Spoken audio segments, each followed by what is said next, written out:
ഹരേ കൃഷ്ണ പ്രണാമം. ഹരേ കൃഷ്ണ മാതാജി. ഹരേ കൃഷ്ണ. ഇന്നത്തോടുകൂടി ക്ലാസ് കഴിയും. നമ്മളെ 18 അധ്യായം കഴിയാറായി. 55, 56 ഉണ്ടല്ലോ മാതാജി ഇന്ന് എടുക്കേണ്ടത്. ഹരേ കൃഷ്ണ. 61 അല്ലേ? 61. ആദ്യം പ്രാർത്ഥനയ്ക്ക് കടക്കാം.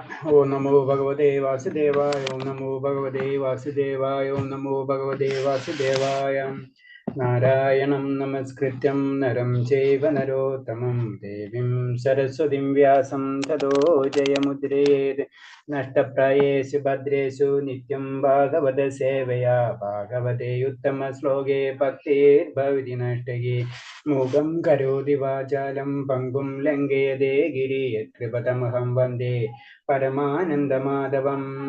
ശ്രീഗുരുദീനതാരിണം ശ്രീചൈതന്യമീശ്വരം. ജ്ഞാനതിമിരാന്ധ്യസ്യ ജ്ഞാനാഞ്ജലശലാകയാ ചക്ഷുർമിലിതം യേന തസ്മൈ ശ്രീഗുരുവേ നമഃ. ശ്രീചൈതന്യമനോഭീഷ്ടം സ്ഥാപിതം യേന ഭൂതലേ സ്വയം രൂപകഥാ മഹ്യം ദദാതി സ്വപാന്തികം. വന്ദേഹം ശ്രീഗുരു ശ്രീയുതപദകമലം ശ്രീഗുരും വൈഷ്ണവാംശ. ശ്രീരൂപം സാഗരജാതം സഹന രഘുനാഥാനിതം തം സജീവം സാദൈവം സാവധൂതം പരിജനസഹിതം കൃഷ്ണചൈതന്യദേവം. ശ്രീരാധാകൃഷ്ണപാദാൻ സഹനലളിതാ ശ്രീവിശാഖാനിം താം സ. ഹേ കൃഷ്ണ കരുണാ സിന്ധു ദീനബന്ധു ജഗത്പതേ. ഗോപേശ ഗോപികാ കാന്ത രാധാകാന്ത നമസ്തുതേ. തപ്തകാഞ്ചന ഗൗരാംഗീ രാധേ വൃന്ദാവനേശ്വരി. വൃഷഭാനുസുതേ ദേവി പ്രണമാമി ഹരിപ്രിയേ. വാഞ്ചാകൽപതരൂപേച്ഛ കൃപാ സിന്ധിഭ്യേവ ച. പതിനാം പാവനേഭ്യോ വൈഷ്ണവേഭ്യോ നമോ നമഃ. നമോ വിഷ്ണുപാദായ കൃഷ്ണപ്രേഷ്ഠായ ഭൂതലേ ശ്രീമതേ ഭക്തിവേദാന്ത സ്വാമിന്നിധി നാമിനേ. നമസ്തേ സാരസ്വദേവേ ഗൗരവാണി പ്രചാരിണേ. നിർവിശേഷ ശൂന്യവാദി പാശ്ചാത്യദേശധാരിണേ. ജയ ശ്രീകൃഷ്ണ ചൈതന്യ പ്രഭു നിത്യാനന്ദ. ശ്രീ അദ്വൈത ഗദാധര ശ്രീവാസാദി ഗൗരഭക്തവൃന്ദ. ഹരേ കൃഷ്ണ കൃഷ്ണ കൃഷ്ണ ഹരേ ഹരേ. ഹരേ രാമ രാമ രാമ ഹരേ ഹരേ. ഹരേ കൃഷ്ണ. പ്രഭാതിക്ക് ജയ. ഗുരുദേവ്ക്ക് ജയ. അനന്തകോടി വൈഷ്ണവ ഭക്തർക്ക് ജയ. ഹരേഷ്. എല്ലാവർക്കും പ്രണാമം.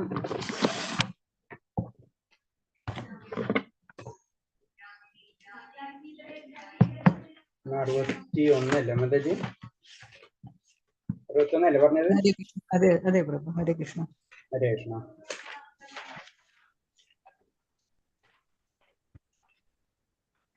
അപ്പൊ ഇന്ന് നമ്മള് ക്ലാസ്സിന്റെ ഫൈനൽ ആയിരിക്കും. കാരണം ഇനി ഒരു 10 ശ്ലോകം കൊണ്ടേ ഉള്ളൂ. 10 അല്ല 15 ശ്ലോകം കൊണ്ടേ ഉള്ളൂ. അപ്പൊ അത് കഴിഞ്ഞ് കഴിഞ്ഞാൽ നമുക്ക് പ്ലാൻ എന്ന് വെച്ച് കഴിഞ്ഞാല് ഇനി ഒരു കൃഷ്ണ അവബോധം എന്ന് പറഞ്ഞ ഒരു വഴികാട്ടി എന്ന് പറഞ്ഞൊരു ബുക്ക് ഉണ്ട്. അത് ജസ്റ്റ് അതിലാണ് നമ്മൾ ജപവും അതേപോലെ തന്നെ എങ്ങനെയാണ് കുറി, അതായത് അങ്ങനത്തെ കാര്യങ്ങളൊക്കെ ഡീറ്റെയിൽ ആയിട്ട് എങ്ങനെ നമ്മൾ യമനിയമങ്ങൾ അതിനൊക്കെ പറ്റിയിട്ടുള്ള ഒരു സ്റ്റഡിയാണ് വരുന്നത്. അപ്പൊ അത് നാളെ തൊട്ടത് തുടങ്ങാമെന്നാണ് ഉദ്ദേശിക്കുന്നത്. അപ്പൊ ജനറൽ ആയിട്ടുള്ള കാര്യങ്ങൾ നമ്മള് ഉള്ള ആരതികളും അങ്ങനത്തെ കാര്യങ്ങളൊക്കെ അതിൽ പറയും. ഇപ്പൊ 2-3 ദിവസത്തെ പ്ലാനിങ്ങാണ് അത് നടക്കുന്നത്. നോക്കട്ടെ എത്ര ദിവസം പിടിക്കുന്നു.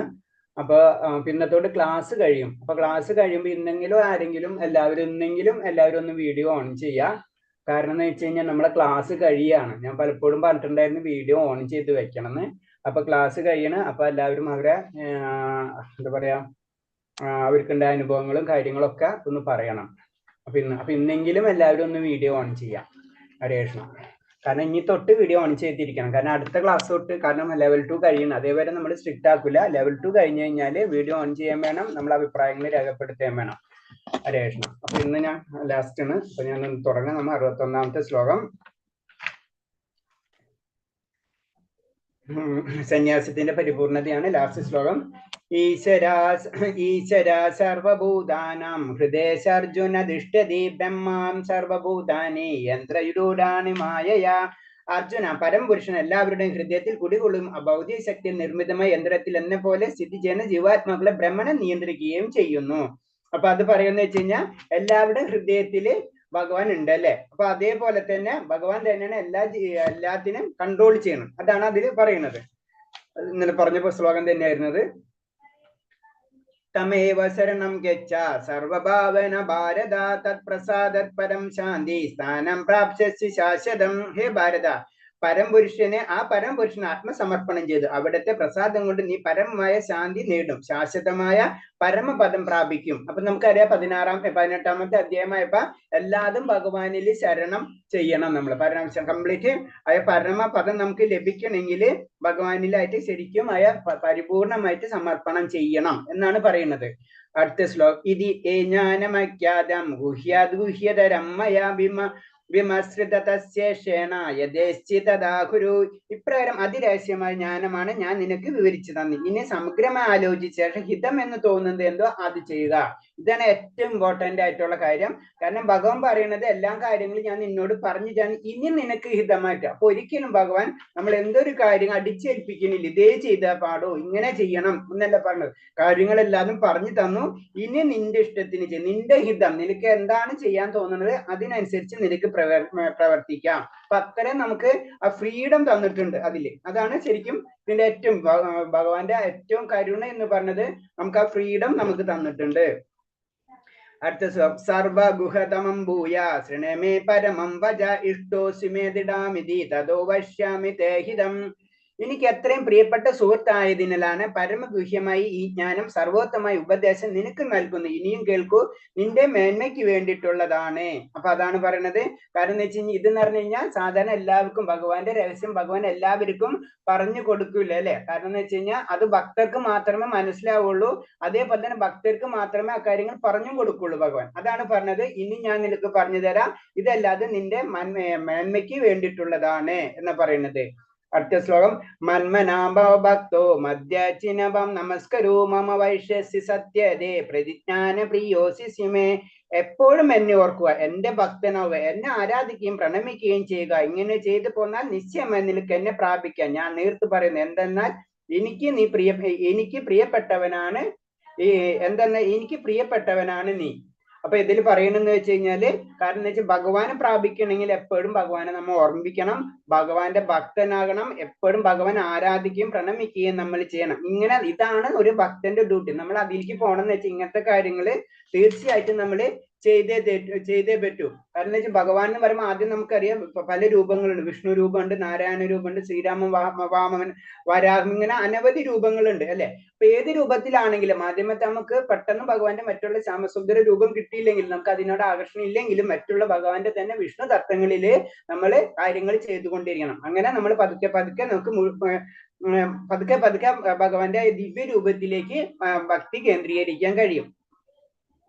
അടുത്ത സർവധർമ്മം പരിത്യേജ മാമേക ശരണം വ്രജഹത്വ സർവ്യാഭ്യോ മോക്ഷയിഷ്യാമി മാ സുജഃ. ഇതാണ് ഏറ്റവും ഇമ്പോർട്ടന്റ് ആയിട്ടുള്ള ശ്ലോകം. ഭഗവാന്റെ പറഞ്ഞെന്ന് വെച്ച് കഴിഞ്ഞാല്, കാരണം എന്ന് വെച്ച് കഴിഞ്ഞാൽ എല്ലാ സർവ്വധർമ്മങ്ങളെയും ത്യജിച്ച് എന്നിൽ ശരണം നേടുക, ഞാൻ നിന്നെ സകല പാപ പ്രതികരണങ്ങളിൽ നിന്ന് മോചിപ്പിക്കും, ഭയപ്പെടേണ്ട എന്ന് പറഞ്ഞത്. അപ്പൊ നമ്മൾ എന്ത് തെറ്റോ ശരിയോ നമ്മൾ ചെയ്തിട്ടുണ്ടെങ്കിൽ, മുൻ ജന്മങ്ങളിലെ ഈ ജന്മങ്ങളിൽ എന്തൊക്കെ ചെയ്തിട്ടുണ്ടെങ്കിലും നമ്മൾ തീർച്ചയായിട്ടും ഭഗവാനെ ശരണം പ്രാപിക്കുകയാണെങ്കിൽ ആയ എല്ലാ തെറ്റുകളിൽ നിന്നും, ആ എല്ലാ പാപകാരണങ്ങളിൽ നിന്നും നമ്മളെ ഭഗവാൻ മോചിപ്പിക്കുന്നു. ഭയപ്പെടേണ്ടെന്ന് ഭഗവാൻ കംപ്ലീറ്റ്. അപ്പൊ ഭഗവാനായ ശരണം പ്രാപിച്ചു കഴിഞ്ഞാൽ തീർച്ചയായിട്ടും നമുക്ക് വേറെ ഒന്നും നമുക്ക് പേടിക്കണ്ട എന്നാ പറയുന്നത്. അതാണ് ഇതിൽ ഏറ്റവും ഇമ്പോർട്ടന്റ് ആയിട്ടുള്ള ഒരു ശ്ലോകമാണ്. പക്ഷെ അതിനെന്ന് പറഞ്ഞ എന്താണ്, നമ്മൾ ആ ഭഗവാന്റെ ആ പരമസുന്ദരമായ രൂപത്തിൽ ആകർഷണമാവണം. അതിനുള്ള കാര്യങ്ങള് നമ്മൾ ചെയ്തുകൊണ്ടിരിക്കണം. അടുത്ത ശ്ലോകം, ഇതം തേനാപസ്കായ നാഭക്തായ കഥാചന നാചാസുരസുഷേവ വാചം നാചാ മമയോഭ്യസ്യ സൂയതി. തപസ്സോ ഭക്തിയോ ഇല്ലാത്തവർക്കും ഭക്തി സേവന കർമ്മത്തിൽ ഏർപ്പെടാത്തവർക്കും എന്നോട് അസൂയുള്ളവർക്കും രഹസ്യമായി ഈ ജ്ഞാനം ഉപദേശിക്കരുത് എന്നാ പറയുന്നത്. അപ്പൊ അതിന് പറഞ്ഞു നമ്മള് എല്ലാവരോടും ചെന്നിട്ട് ഇങ്ങനെ ചെയ്യണമെന്ന് പറയാൻ പാടില്ല. കാരണം എന്താണ്, എല്ലാവരും കുറച്ച് ദിവസം ഉയർന്നു വരണം. അതിന് അസൂയമുള്ളവർക്കോ ഭക്തി സേവനത്തിൽ ഏർപ്പെടുത്താവർക്കോ ഈ രഹസ്യം ജ്ഞാനം ഉപദേശിക്കരുത് എന്നാ പറയുന്നത്. കാരണം സാധാരണ രീതിയിൽ എല്ലാവർക്കും ഇത് കിട്ടിക്കഴിഞ്ഞാൽ അതിന് അവർ ദുരുപയോഗം ചെയ്യുന്ന പറയുന്നത്. അവര് കറക്റ്റ് ആയിട്ട് ചെയ്യില്ല, അതിൽ കുറെ കൺഫ്യൂഷൻ സ്റ്റേജുകൾ ഉണ്ടാക്കി തരും. അപ്പൊ ഭക്തന്മാർക്ക് തന്നെ സംശയമാക്കി തരും അവരിങ്ങോട്ട്. അപ്പൊ അത് പറഞ്ഞു, അതിന് നമ്മൾ പറഞ്ഞല്ലോ ഫസ്റ്റ് ലെവൽ, സെക്കൻഡ് ലെവൽ, പതുക്കെയാണ് ഓരോ ലെവലിലേക്കും കൊണ്ടുവരുന്നത്.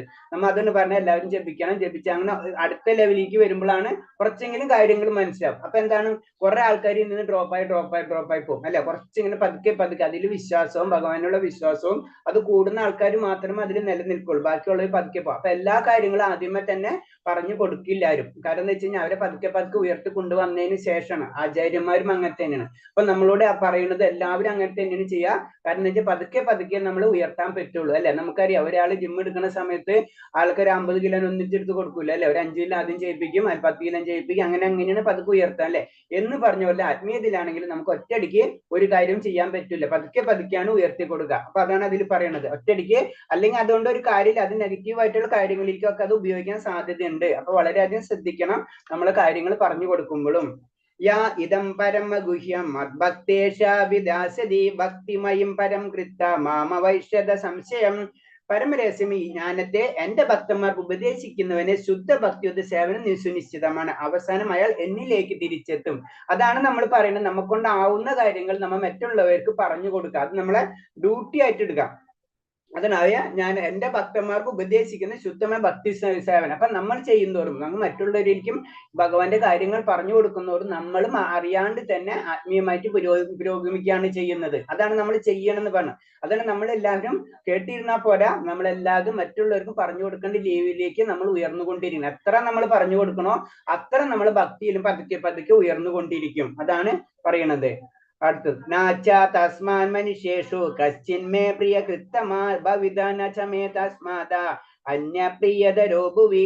അങ്ങനെയുള്ള ഒരു ഭൃത്യനേക്കാൾ എനിക്ക് പ്രിയങ്കരനായിട്ട് ഈ ലോകത്തിൽ മറ്റാരുമുള്ള ഇനി ഒരിക്കലും ഉണ്ടാവുകയില്ല. അതാണ് നമുക്ക് ഭഗവാനെ പറ്റി. കാരണം ഭഗവാനെ പറ്റി എന്താ അറിയുന്നത് അത് മറ്റുള്ളവർക്ക്, പ്രത്യേകിച്ച് ഭക്തന്മാർക്ക്, അത് അറിയാൻ ആഗ്രഹിക്കുന്ന വ്യക്തികൾക്ക് നമ്മൾ പറഞ്ഞു കൊടുക്കണം എന്നാ പറയുന്നത്. അങ്ങനെ ചെയ്തു കഴിഞ്ഞാൽ അവരേലും പ്രിയങ്കരനായിട്ട് എനിക്ക് ഒരാളും ഇല്ല എന്ന് പറഞ്ഞു. അപ്പൊ അതാണ് പറഞ്ഞത്. ആചാര്യന്മാരെ കാര്യം പറയുമ്പോൾ ആചാര്യന്മാർ എന്താണ്, അവര് മറ്റുള്ളവർക്കൊക്കെ ഇങ്ങനെ പറഞ്ഞു കൊടുക്കുക അല്ലെ. അവർക്ക് അറിയുന്നതൊക്കെ പറഞ്ഞു കൊടുക്കും. അപ്പൊ എന്താണ്, അത് മറ്റുള്ളവരെയും ഉയർത്തിക്കൊണ്ടുവരുന്നതാണ് അതല്ലേ. അപ്പൊ അവർക്കറിയാം നമ്മൾ അങ്ങനത്തെ ഒരു ഭൗതിക ബന്ധനത്തിൽ പെട്ടുകിടക്കണം. അപ്പൊ അവരെല്ലാവരും ഉദ്ധരിക്കുകയാണ്. ഭഗവാൻ ആഗ്രഹിക്കുന്നതും അത് തന്നെയാണ്. അതാണ് ആചാര്യന്മാരെ പറ്റി പറയുമ്പോൾ ആ ഭൃത്യന്മാര്, അതാണ് ആചാര്യന്മാര്. അവർക്ക് എനിക്ക് പ്രിയങ്കരനൊക്കെ അവരെ പോലെ പ്രിയങ്കരനായിട്ട് എനിക്ക് ആരുമില്ല എന്ന് പറഞ്ഞു. അവരെപ്പോഴും എന്താണ് മറ്റുള്ളവർക്ക് ഉന്നമനത്തിന് വേണ്ടി അവരെപ്പോഴും പ്രയത്നിച്ചുകൊണ്ടിരിക്കണം. അപ്പൊ നമ്മളെ കൊണ്ട് ചെയ്യാൻ പറ്റണം. നമ്മൾ പറയില്ല, നമ്മൾ അണ്ണാറക്കണ്ടൻ തന്നിലായിരുന്നു പോലെ നമ്മളെ കൊണ്ട് ചെയ്യാവുന്ന കാര്യങ്ങളും നമ്മൾ പതുക്കെ പതുക്കെ പറഞ്ഞു കൊടുക്കാം മറ്റുള്ളവർക്ക്. പക്ഷെ ആഗ്രഹമുള്ള വ്യക്തികൾക്ക് നമ്മൾ കൊണ്ട് അറിയുന്ന അറിവുകൾ നമ്മൾ ഷെയർ ചെയ്ത് കൊടുക്കുക. അതാണ് നമ്മളെ ഡ്യൂട്ടി. അതാണ് നമ്മൾ ചെയ്യേണ്ടത്. അതിൽ കൂടെ നമ്മളും പതുക്കെ പതുക്കെ ഉയരുന്ന പറയുന്നത്. അതാണ് പറയുന്നത്. ആ എന്തിന് ശുദ്ധ ഭക്തിയുടെ സേവനം നമ്മൾക്കും ആ ഇമ്പ്രൂവ്മെന്റ് പതുക്കെ പതുക്കെ കിട്ടിക്കൊടുക്കും. അപ്പൊ രണ്ട് സൈഡും കിട്ടും. വാങ്ങിക്കുന്നവർക്കും കിട്ടും, കൊടുക്കുന്ന ആൾക്കും ഭക്തിയുടെ സേവനവും ഭഗവാന്റെ കരുണയും ലഭിച്ചുകൊണ്ടിരിക്കും. അതാണ് നമ്മൾ എല്ലാവരും ഈ 2-3 ശ്ലോകത്തിന്റെ ബേസിലാണ് എല്ലാവരും പല കാര്യങ്ങളും ചെയ്തുകൊണ്ടിരിക്കുന്നത്. നമുക്കൊണ്ട് ചെയ്യാവുന്ന കാര്യങ്ങള് നമ്മൾ സപ്പോർട്ട് ചെയ്തുകൊണ്ടിരിക്കുക. കാരണം ഭഗവാൻ പറയുന്നുണ്ട്, ആ ഭൃത്യനേക്കാൾ എനിക്ക് പ്രിയങ്കരനായിട്ട് ലോകത്തിൽ മറ്റൊരാളുമില്ല. അതാണ് നമ്മൾ സേവനം എന്ന് പറഞ്ഞു. കാരണം നമ്മൾ അതിൽ നിന്ന് ഒന്നും പ്രതീക്ഷിക്കുന്നില്ല അല്ലെ. നമ്മൾ പല രീതിയിലുള്ള സപ്പോർട്ട് അങ്ങോട്ടും ഇങ്ങോട്ടൊക്കെ ചെയ്യുന്നുണ്ട് ഇൻഡയറക്റ്റ് ആയിട്ട്. പല ബാക്ക്ഗ്രൗണ്ടിൽ പല ആചാര്യന്മാരും പലതരം വ്യക്തികളൊക്കെ വർക്ക് ചെയ്യുന്നുണ്ട്. അവരൊക്കെ ചെയ്യണ എന്താണ്, മറ്റുള്ളവരിലേക്ക് അറിയാവുന്ന, എന്നെ കൊണ്ട് അറിയാവുന്ന കാര്യങ്ങള്, എന്നെ കൊണ്ട് ചെയ്യാവുന്ന കാര്യങ്ങൾ ഷെയർ ചെയ്തുകൊണ്ടിരിക്കുകയാണ് അല്ലെ. അപ്പൊ അത് ചെയ്യുന്നത് അത് എന്തുകൊണ്ടാണ്, അത് ഭഗവാൻ തന്നെ പറഞ്ഞു. അങ്ങനെ ചെയ്തു കഴിഞ്ഞാൽ ആ വ്യക്തി എന്ന് പറഞ്ഞ് എനിക്ക് പ്രിയങ്കരനാണ് എന്നാ പറയുന്നത്. അദ്യേഷ്യത ചായമം ഇമം ധർമ്മം സംവാദമായയോ ജ്ഞാനേനേഹമിഷ്ടസാമിതി മേമതീം. നമ്മൾ തമ്മിൽ നടത്തുന്ന പാവനമായി ഈ സംഭാഷണം പഠിക്കുന്നവർ ബുദ്ധി കൊണ്ട് എന്നെ ആരാധിക്കുകയാണ് ചെയ്തതെന്ന് ഞാൻ പ്രഖ്യാപിക്കുന്നു. അപ്പൊ എന്താണ്, പഠിച്ച് എന്താണ് സംഭാഷണം പഠിച്ചറിയുന്നവൻ. അപ്പൊ ഈ കാര്യങ്ങൾ എന്താണ് ശരിക്കും, ഭഗവത്ഗീത എന്താണെന്ന് ശരിക്കും മനസ്സിലാക്കിയിട്ട് അതിനനുസരിച്ച് പ്രവർത്തിക്കുന്നവൻ എന്നെ ആരാധിക്കും തീർച്ചയായിട്ടും. ശരിക്കും അത് എന്റെ കണ്ടന്റ് എന്താണെന്ന് ശരിക്കും മനസ്സിലാക്കി കഴിഞ്ഞാൽ ആ വ്യക്തി എന്നെ ആരാധിച്ചിരിക്കും. അടുത്തത് ശ്രദ്ധവാനായ മുക്ത ശുഭാലോകാൻ പ്രാപ്തിയായത് പുണ്യകർമ്മണം. അസൂയ തീണ്ടാതെയും വിശ്വാസത്തോടു കൂടിയും ഇത് ശ്രദ്ധിക്കുന്നവർ പാപപ്രതികാരത്തിൽ നിന്ന് മുക്തനായ പുണ്യാത്മാക്കൾ വാഴുന്ന ശുഭലോകങ്ങളിൽ എത്തും. അപ്പൊ എന്താണ് പറഞ്ഞത്, നമ്മൾ ആ കാര്യങ്ങൾ കറക്റ്റായിട്ട് ചെയ്തു കഴിഞ്ഞാൽ പുണ്യമായ ആത്മാക്കൾ വാഴുന്ന ശുഭലോകങ്ങൾ. പുണ്യമായ ആത്മാക്കൾ എവിടെ വാഴുന്നത് നമുക്കറിയാം, ഭഗവാന്റെ ലോകത്തായിരിക്കും അല്ലെ. അവിടേക്ക് നമുക്ക് എത്തിപ്പെടാൻ കഴിയും. അപ്പൊ പറഞ്ഞ ഭഗവത്ഗീത എന്ന് പറയുന്നത് ശരിക്കും ഭക്തന്മാർക്ക് വേണ്ടിയിട്ടുള്ളതാണ്. അതിന് പറഞ്ഞാൽ നമ്മൾ ഇത് പഠിക്കുന്നു വെച്ച് കഴിഞ്ഞാൽ നമ്മുടെ ലക്ഷ്യം ഭക്തിയായിരിക്കണം, അല്ലാണ്ട് നമ്മൾ ഇത് പഠിച്ചിട്ട് കാര്യമില്ല. അതിന് ഭക്തന്മാർക്ക് വേണ്ടിയിട്ടുള്ളതാണ് ഭഗവത്ഗീത. എങ്കിലും ചിലപ്പോൾ ഒരു ഭക്തൻ പൊതുവെ ഒരു പഠന ക്ലാസ് ആരംഭിച്ചെന്ന് അതിനെ പങ്കെടുക്കുന്ന ഭക്തന്മാരായിരുന്നു വരില്ല. അപ്പൊ എന്ന് പറഞ്ഞാൽ ചില സമയത്ത് നമ്മൾ എല്ലാവർക്കും ഭക്തന്മാർക്ക് വേണ്ടിയിട്ടുള്ളതാണെങ്കിലും ചിലപ്പോൾ ഭക്തരല്ലാത്തവരും അതില് വരാം. അപ്പൊ അങ്ങനെ വരുമ്പോൾ അതിന്റെ പറയണെന്ന് വെച്ച് കഴിഞ്ഞാല് അത് പതുക്കെ പതുക്കെ അവരെ പ്രതികരണങ്ങൾ, അവരുടെ ഉള്ളിലുള്ള പ്രതികരണങ്ങൾ പതുക്കെ പതുക്കെ മാറിക്കൊള്ളും. ഇപ്പൊ 90 പേരുണ്ടെങ്കിൽ ചിലപ്പോൾ 10 പേര് ചിലപ്പോൾ ഭക്തി ഇല്ലാന്നായിരിക്കും, പക്ഷെ അവരും പതുക്കെ പതുക്കെ അതിലേക്ക് കടന്നുകൊള്ളും. അതാണ് നമ്മൾ ചെയ്യുന്നത്. ഇപ്പൊ എല്ലാവർക്കും ഭക്തരാണെന്ന് നമുക്ക് അറിയില്ലല്ലോ. അപ്പൊ നമ്മളെ കൊണ്ട് ചെയ്യാവുന്ന കാര്യം നമ്മൾ ചെയ്തുകൊണ്ടിരിക്കുക. അപ്പൊ ഓട്ടോമാറ്റിക് അവരിൽ പതുക്കെ പതുക്കെ മാറ്റങ്ങൾ വന്നുകൊണ്ടിരിക്കും. അടുത്ത ശ്ലോകം. കച്ചിദ്ദേതചുതം പാർത്ത തോയഗ്രാഗേണ ചേതസ കച്ചിത് ജ്ഞാന സമ്മോഹം പ്രാണഷ്ടസ്തത ധനഞ്ജയ. കുന്തിപുത്ര ധനഞ്ജയ, നീ ഇതെല്ലാം ശ്രദ്ധയോട് കേട്ടില്ല. ജ്ഞാനത്തിൽ നിന്നുള്ളവായ നിന്റെ വ്യാമോഹം ഇപ്പോൾ നീങ്ങില്ലേ? ശരിക്കും ഭഗവാൻ എല്ലാ കാര്യങ്ങളും പറഞ്ഞു കൊടുത്തു കഴിഞ്ഞു. ഇപ്പോൾ നിനക്ക് എല്ലാതും സംശയങ്ങൾ എല്ലാതും മാറിയില്ലേ എന്നാണ് പറയുന്നത്. അപ്പൊ കാരണം എന്ന് വെച്ചാൽ ഭഗവത്ഗീത ഒരു കവിയോ നോവലിസ്റ്റോ എഴുതിയ ഒരു സാധാരണ പുസ്തകമല്ല. അതാണ് നമ്മളെ മൈൻഡിൽ ആദ്യം നമ്മൾ സെറ്റ് ചെയ്യേണ്ടത്.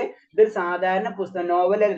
നോവൽ വായിച്ചിട്ട് കഥ ആസ്വദിക്കുന്ന പോലെ കാര്യമല്ല ഇത്. അത് ശരിക്കും ഭക്തിയാണ്, ഭഗവാന്റെ കാര്യങ്ങളാണ്. ആയ ലെവലിലായിരിക്കണം നമ്മൾ എപ്പോഴും ഭഗവത്ഗീത കാണേണ്ടത്. അങ്ങനെ കണ്ടു കഴിഞ്ഞാലോ ഇത് വായിച്ചാലും കേട്ടാലും നമുക്കത് മനസ്സിലാവുള്ളൂ. പിന്നെ അടുത്ത ശ്ലോകം. നഷ്ടോ മോഹ സ്മൃതി ലബ്ധ തത്പ്രസാദന്മയാച്യുതാസ്ഥിതോസ്മി ഗതസന്ദേഹ കരിഷ്യേ വചനം തഥാ. അർജുനൻ പറഞ്ഞു, അല്ലയോ പ്രിയപ്പെട്ട കൃഷ്ണ, ഹേ അച്യുത, ഇപ്പോൾ എന്റെ വ്യാമോഹം തീർന്നു. അങ്ങയുടെ കരുണ കൊണ്ട് ബുദ്ധി തിരിച്ചു കിട്ടി. ഞാനിപ്പോഴും ദൃഢനും സംശയരഹിതനുമാണ്. അങ്ങയുടെ ആജ്ഞ അനുസരിച്ച് പ്രവർത്തിക്കാൻ തയ്യാറായിരിക്കുന്നു എന്ന് പറയുന്നത്. അപ്പോഴാണ് ഭഗവാൻ അർജുനന് കാര്യങ്ങളെല്ലാം മനസ്സിലാക്കി, എനിക്ക് എല്ലാ കാര്യങ്ങളും കറക്റ്റായിട്ട് മനസ്സിലാവുന്നുണ്ട്, ഞാൻ അങ്ങയുടെ ആജ്ഞ അനുസരിച്ച് എല്ലാ കാര്യങ്ങളും ഞാൻ ചെയ്തോണ്ട് എന്ന് പറയുന്നത്. കാരണം എന്താണ് ഇപ്പോഴാണ് മനസ്സിലാവുന്നത്, ശരിക്കും എല്ലാ കാര്യങ്ങളും മനസ്സിലാവുക എന്ന് പറഞ്ഞു കഴിഞ്ഞാൽ പരംപുരുഷന്റെ നിത്യ ദാസത്വമാണ് ജീവന്റെ സ്വഭാവ വ്യവസ്ഥ. അതാണ് മനസ്സിലാവുന്നത്. ഞാൻ എന്ന് പറഞ്ഞത് ഭഗവാന്റെ നിത്യദാസനാണെന്നുള്ള അവസ്ഥ എനിക്ക് മനസ്സിലാണ്. നമ്മൾ ഭഗവാന്റെ അംശമാണെന്ന് നമ്മളെ എപ്പോഴും ഭഗവാന്റെ സന്തോഷമാണ് നമ്മുടെ ലക്ഷ്യമെന്നും ഭഗവാൻ സന്തോഷിക്കും, നമ്മൾ സന്തോഷിക്കുമെന്നുള്ള സത്യം നമ്മൾ മനസ്സിലാക്കും. ഒന്നിൽ വ്യാമോഹിതര.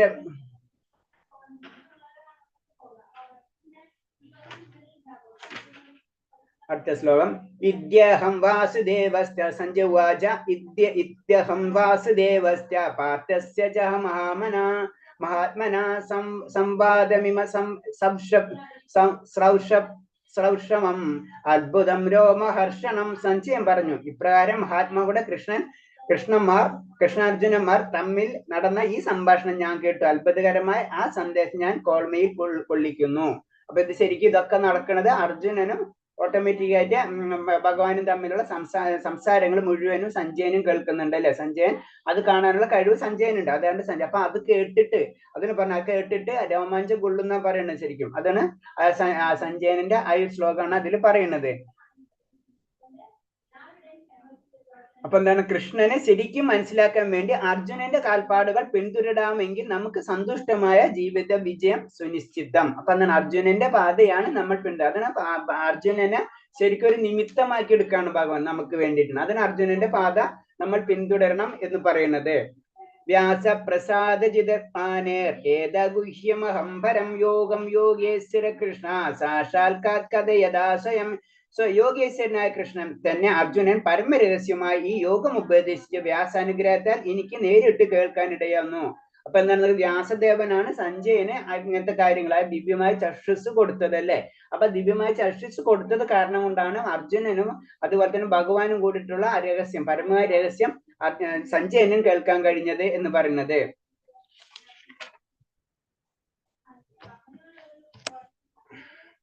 അടുത്ത ശ്ലോകം. രാജം സംസ്കൃത സംവാദം ഇമാത്ഭുതം കേശവാർജുനയോ പുണ്യം ഇഷ്യാമി ച മുഹർമുഹ. കൃഷ്ണാർജുനന്മാരുടെ അത്ഭുതകരമായ ഈ പുണ്യ സംവാദം വീണ്ടും വീണ്ടും ഓർത്ത് ഞാൻ അനുനിമിഷം ആനന്ദ പുളിതകനാകുന്നു. പുളകിതനാകുന്നു. അപ്പൊ എന്താണ് ശരിക്കും സഞ്ജയൻ തന്നെ പറയുന്ന ശ്ലോകങ്ങളാണ്. കാരണം എന്ന് വെച്ച് കഴിഞ്ഞാൽ ഇങ്ങനെ ഭഗവാനും അർജുനൻ തമ്മിലുള്ള സംസാരങ്ങൾ കേൾക്കുമ്പോ എനിക്ക് അതിൽ ആത്മീയമായിട്ടുള്ള സന്തോഷം ലഭിക്കുന്നു. അപ്പൊ കൃഷ്ണാർജുന സംവാദം ശ്രദ്ധിച്ച് കേൾക്കുന്നവർ പുണ്യാത്മാക്കളായി മാറും. അയാൾക്ക് അതിൽ ഒരിക്കലും മറക്കാനായില്ല. അത്രയും അധ്യാത്മയാണ് ഗീതജ്ഞാനം. അധ്യാത്മ ജീവിതത്തിന്റെ അതീന്ദ്രിയ അവസ്ഥയാണിത്. അതാണ് നമ്മൾ ആത്മീയ കാര്യങ്ങൾ, ഭഗവീത ഭാഗവതം ഇതൊക്കെ നമ്മൾ കേൾക്കണം എന്ന് പറഞ്ഞു. അതിൽ കൂടെ നമുക്ക് ആനന്ദം വരുന്നുണ്ട്. അത് നമ്മൾ മനസ്സിലാവേണ്ടതാണ്. ആദ്യം തന്നെ നമുക്ക് പെട്ടെന്ന് കിട്ടിയില്ലെങ്കിൽ, ചിലർക്ക് വളരെ പെട്ടെന്ന് കിട്ടും, ചിലർക്ക് കുറച്ച് സ്ലോ ആവും, ചിലപ്പോൾ പല ജന്മങ്ങൾ വേണ്ടി വരും. എന്നിരുന്നാലും അതൊരു പ്രോസസ്സാണ്. ആ പ്രോസസ്സിൽ നമ്മൾ എന്തായാലും പാർട്ടായിട്ട് ഇരിക്കണം. അതാണ് ഈ ബേസിക് ആയിട്ട് പറയുന്നത്. അപ്പൊ അങ്ങനെ ചെയ്യുമ്പോൾ അപ്പൊ ചിലർക്ക് പെട്ടെന്ന് കിട്ടും ആത്മീയമാനന്ദം, ചിലർക്ക് പെട്ടെന്ന് സ്ലോ ആയിരിക്കും, ചിലർ കുറച്ച് കഴിയുമ്പോൾ കിട്ടും. അപ്പൊ എന്ത് തന്നെയായാലും അതാണ് അതീന്ദ്രിയ ജ്ഞാനം അല്ലെങ്കിൽ അതീന്ദ്രിയ ആനന്ദം പറയുന്നത്. അതീന്ദ്രിയ ജ്ഞാനത്തിലൂടെ അതീന്ദ്രിയ ആനന്ദത്തിലേക്ക് നമുക്ക് കടക്കാൻ കഴിയും. തച്ച സംസൃത്യ രൂപമദ്യദ്ഭുതം ഹരേ വിസ്മയോ മേ മഹാൻ രാജം വിശ്യാമി ച പുനഃ പുനഃ. അല്ലയോ രാജാവേ, കൃഷ്ണന്റെ അത്ഭുതവഹമായ ആ രൂപം ഓർക്കും തോറും എനിക്ക് വിസ്മയം വർദ്ധിക്കുന്നു, വീണ്ടും വീണ്ടും സന്തോഷമുണ്ടാകുന്നു. കാരണം അർജുനന്റെ കൃഷ്ണന്റെ രൂപം, അതായത് വിശ്വരൂപം, അങ്ങനെ എല്ലാതും, അതുപോലെ തന്നെ ശ്യാമസുന്ദര രൂപം, ഇതൊക്കെ ശരിക്കും സഞ്ജയന് കാണാൻ കഴിയുന്നുണ്ട്. കാരണം തന്നെ സഞ്ജയനും ഒരു ഭക്തനായ കാരണമുണ്ട്. അപ്പൊ അതാണ് പറഞ്ഞത്. അപ്പൊ അതെന്താ അനുഗ്രഹം എവിടെ നിന്ന് കിട്ടിയതിൽ? സഞ്ജയനുള്ള അനുഗ്രഹം ശരിക്കും വ്യാസദേവനിൽ നിന്നാണ്. ശരിക്കും സഞ്ജയനും ഭഗവാന്റെ ആയ വിശ്വരൂപം കാണാനും അല്ലെങ്കിൽ ഓട്ടോമാറ്റിക് ആയിട്ട് ഭഗവാന്റെ അർജുനൻ തമ്മിലുള്ള സംവാദം അത് മുഴുവനും മനസ്സിലാക്കാൻ കഴിഞ്ഞത് ശരിക്കാണ്. അപ്പൊ അത് കാരണം അത് പറയുന്നത് എന്നെ വിസ്മയിക്കുന്നു എന്ന്. കാരണം നമുക്ക് കാണാൻ പറ്റാത്ത ഒരു കാര്യമാണല്ലോ ഞാൻ കണ്ടത്. അപ്പൊ വിസ്മയം നമുക്ക് വരുന്നത്. അപ്പൊ അത് അർജുനന് വേണ്ടി മാത്രം കാണിച്ചതാണെങ്കിലും കൃഷ്ണന്റെ വിശ്വരൂപം അതേസമയം മറ്റു ചില ഭക്തന്മാർക്കും കാണാൻ സാധിച്ചിരുന്നു. അവരിൽ ഒരാളാണ് വ്യാസൻ. അപ്പൊ വ്യാസനും സഞ്ജയനും ഇതൊക്കെ കാണാൻ കഴിഞ്ഞു, അതായത് വിശ്വരൂപം കാണാൻ കഴിഞ്ഞിരുന്നു. കാരണം എന്ന് വെച്ചാൽ വ്യാസദേവൻ എന്ന് പറയുന്നതും ഭഗവാന്റെ തന്നെ ഒരു അവതാരമാണ്. അടുത്ത ശ്ലോകം, ലാസ്റ്റ് ശ്ലോകമാണ്. യത്ര യോഗേശ്വര കൃഷ്ണ യത്ര പാർത്ഥധനുദ്ധര തത്ര ശ്രീ വിജയോർഭൂതിർ ധ്രുവാനീതിർമതിർമമ. എവിടെ യോഗേശ്വരനായ കൃഷ്ണനുണ്ടോ, എവിടെ വില്ലാളി വീരനായ അർജുനനുണ്ട്, അവിടെയാണ് ഐശ്വര്യവും വിജയവും അസാധാരണ ശക്തിയും നീതിയുമുള്ളത്. ഇതാണ് എന്റെ അഭിപ്രായം. അപ്പൊ ലാസ്റ്റ് പറഞ്ഞ് നിർത്തണ്. കാരണം എവിടെയാണ് യോഗേശ്വരനായ ഭഗവാൻ എവിടെയുണ്ടോ, എവിടെ വില്ലാളി വീരനായ അർജുനനുണ്ടോ, അവിടെയാണ് ഐശ്വര്യവും വിജയവും അത് അസാധാരണ ശക്തിയും നീതിയുമുള്ളത്. ഇതാണ് എന്റെ അഭിപ്രായം. അതാണ് എപ്പോഴും രണ്ട് നമ്മൾ ഇന്ത്യക്ക് പറയാറുണ്ടല്ലോ. അപ്പൊ നമ്മള് യശോദമ്മ ഭഗവാനെ പിടിച്ച് കെട്ടുമ്പോ രണ്ട് വിരലിന് കുറവ് വരുന്നത്. അതാണ് പറഞ്ഞത്. രണ്ട് കാര്യമുണ്ട്, ഒന്ന് ഭഗവാൻ, ഒന്ന് നമ്മള്. അത് നമ്മളും പെർഫെക്റ്റ് ആയിരിക്കണം, ഭഗവാനും വേണം. അപ്പൊ യോഗേശ്വരനായ കൃഷ്ണനാണ് ആദ്യം വേണ്ടത്. ആ ഭക്തിയാണ് നമുക്ക് ആദ്യം ഉണ്ടാവേണ്ടത്. അത് കഴിഞ്ഞിട്ട് അതിന്റെ കാര്യങ്ങള് നമ്മൾ ചെയ്തു പോകണം. അപ്പൊ രണ്ടും വേണം. അതായത് വേറെ രീതിയിൽ ചിന്തിക്കുകയാണെന്ന് വെച്ച് കഴിഞ്ഞാല് ആത്മീയതയും വേണം, ഭൗതികതയും വേണം. ഇപ്പൊ നമ്മൾ ഭൗതികത പെട്ടിട്ടുള്ള കാര്യങ്ങൾ നമുക്ക് അത് എടുത്ത് കളയാൻ കഴിയില്ല. അതിൽ 100% കർമ്മയോഗോ അല്ലെങ്കിൽ ജ്ഞാനയോഗോ അല്ലെങ്കിൽ ഭക്തിയോ ഏത് യോഗ ആണെങ്കിലും അതിൽ കൂടെ നമ്മൾ 100%. അത് അർജുനൻ എന്ന് പറയുമ്പോൾ നമുക്കറിയാം ധനുർവിദ്യയിൽ അർജുനൻ കഴിഞ്ഞിട്ടുള്ളൂ. അപ്പൊ ഞാൻ എടുത്ത ഡ്യൂട്ടിയിൽ ഞാൻ ഏറ്റവും ടോപ്പ് പൊസിഷനിലേക്ക് എത്തണം. അത് തന്നെ ഭക്തിയിലാണെങ്കിലും ഞാൻ ഏറ്റവും ടോപ്പിലായിരിക്കണം, ഭൗതികതയിലാണെങ്കിലും ഏത് കാര്യം ഏത് യോഗത്തിലാണെങ്കിലും നമ്മൾ അതിലേക്ക് എത്തിക്കഴിഞ്ഞാലേ നമ്മൾ ഭഗവാനായിട്ട് കണക്ട് ചെയ്യുള്ളൂ. ഭഗവാനുമുള്ള ശക്തി മനസ്സിലാക്കണം, ഞാനെന്നുള്ള ശക്തിയും മനസ്സിലാക്കണം. അത് രണ്ട് തരത്തിൽ, ജീവാത്മാവ് പരമാത്മാവ്, ഇതാണ് ശക്തി, ഇതാണ് ഞാൻ എന്ന് മനസ്സിലാക്കണം. അതാണ് ഇതിന്റെ ഇൻഡിക്കേഷൻ. കാരണം ഞാൻ പരമാത്മാവുണ്ട്, ഞാനും ഉണ്ട്, ഞാനും പരമാത്മാവും അത്ര ഇന്റർലിങ്ക് ആണ്.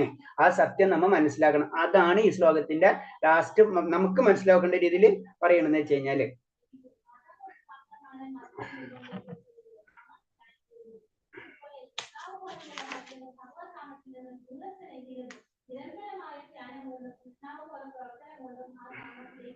ഇപ്പൊ നമ്മള് ഭഗവത്ഗീതയിൽ ശരിക്കും ചർച്ച ചെയ്ത 5 കാര്യങ്ങളാണ്. എന്താണ് ഭഗവത്ഗീതയിൽ നമുക്ക് കിട്ടാവുന്ന വെച്ചാൽ 5 കാര്യങ്ങളാണ്. ഒന്ന് എന്തെന്ന് പറഞ്ഞത്, പരമദിവ്യോത്തമ പുരുഷൻ, നമ്മളെ പരമമായ ഈശ്വരൻ, പരമാത്മാവ്. പിന്നെ എന്താണ് ഭൗതിക പ്രകൃതി, ചുറ്റുപാട് നമ്മൾ കാണുന്നത്. ജീവാത്മാവ്, നമ്മുടെ ആത്മാവ്. ശാശ്വതമായ കാലം, എല്ലാതും കറങ്ങിക്കൊണ്ടിരിക്കുകയാണ്. കാലം, കർമ്മം, നമ്മൾ ചെയ്യുന്ന എല്ലാ കാര്യം, കർമ്മം എന്ന് നമ്മൾ ചെയ്യുന്നതല്ല, പ്രപഞ്ചം ഒക്കെ കർമ്മത്തിൽ ഇൻവോൾവ് ചെയ്തുകൊണ്ടിരിക്കും. ഈ 5 കാര്യമാണ് ശരിക്കും ഭൗതികത ചർച്ച ചെയ്യുന്നത്. ഇതൊക്കെ നിലനിൽക്കുന്നത് ഭഗവാൻ ശ്രീകൃഷ്ണനെ ആശ്രയിച്ചാണ്. ആ സത്യമാണ് ശരിക്കും ഇതിൽ കൂടെ നമുക്ക് പറഞ്ഞു തരുന്നത്. അപ്പൊ ഇതാണ് നമ്മൾ ഫസ്റ്റ് മനസ്സിലാക്കേണ്ടത്.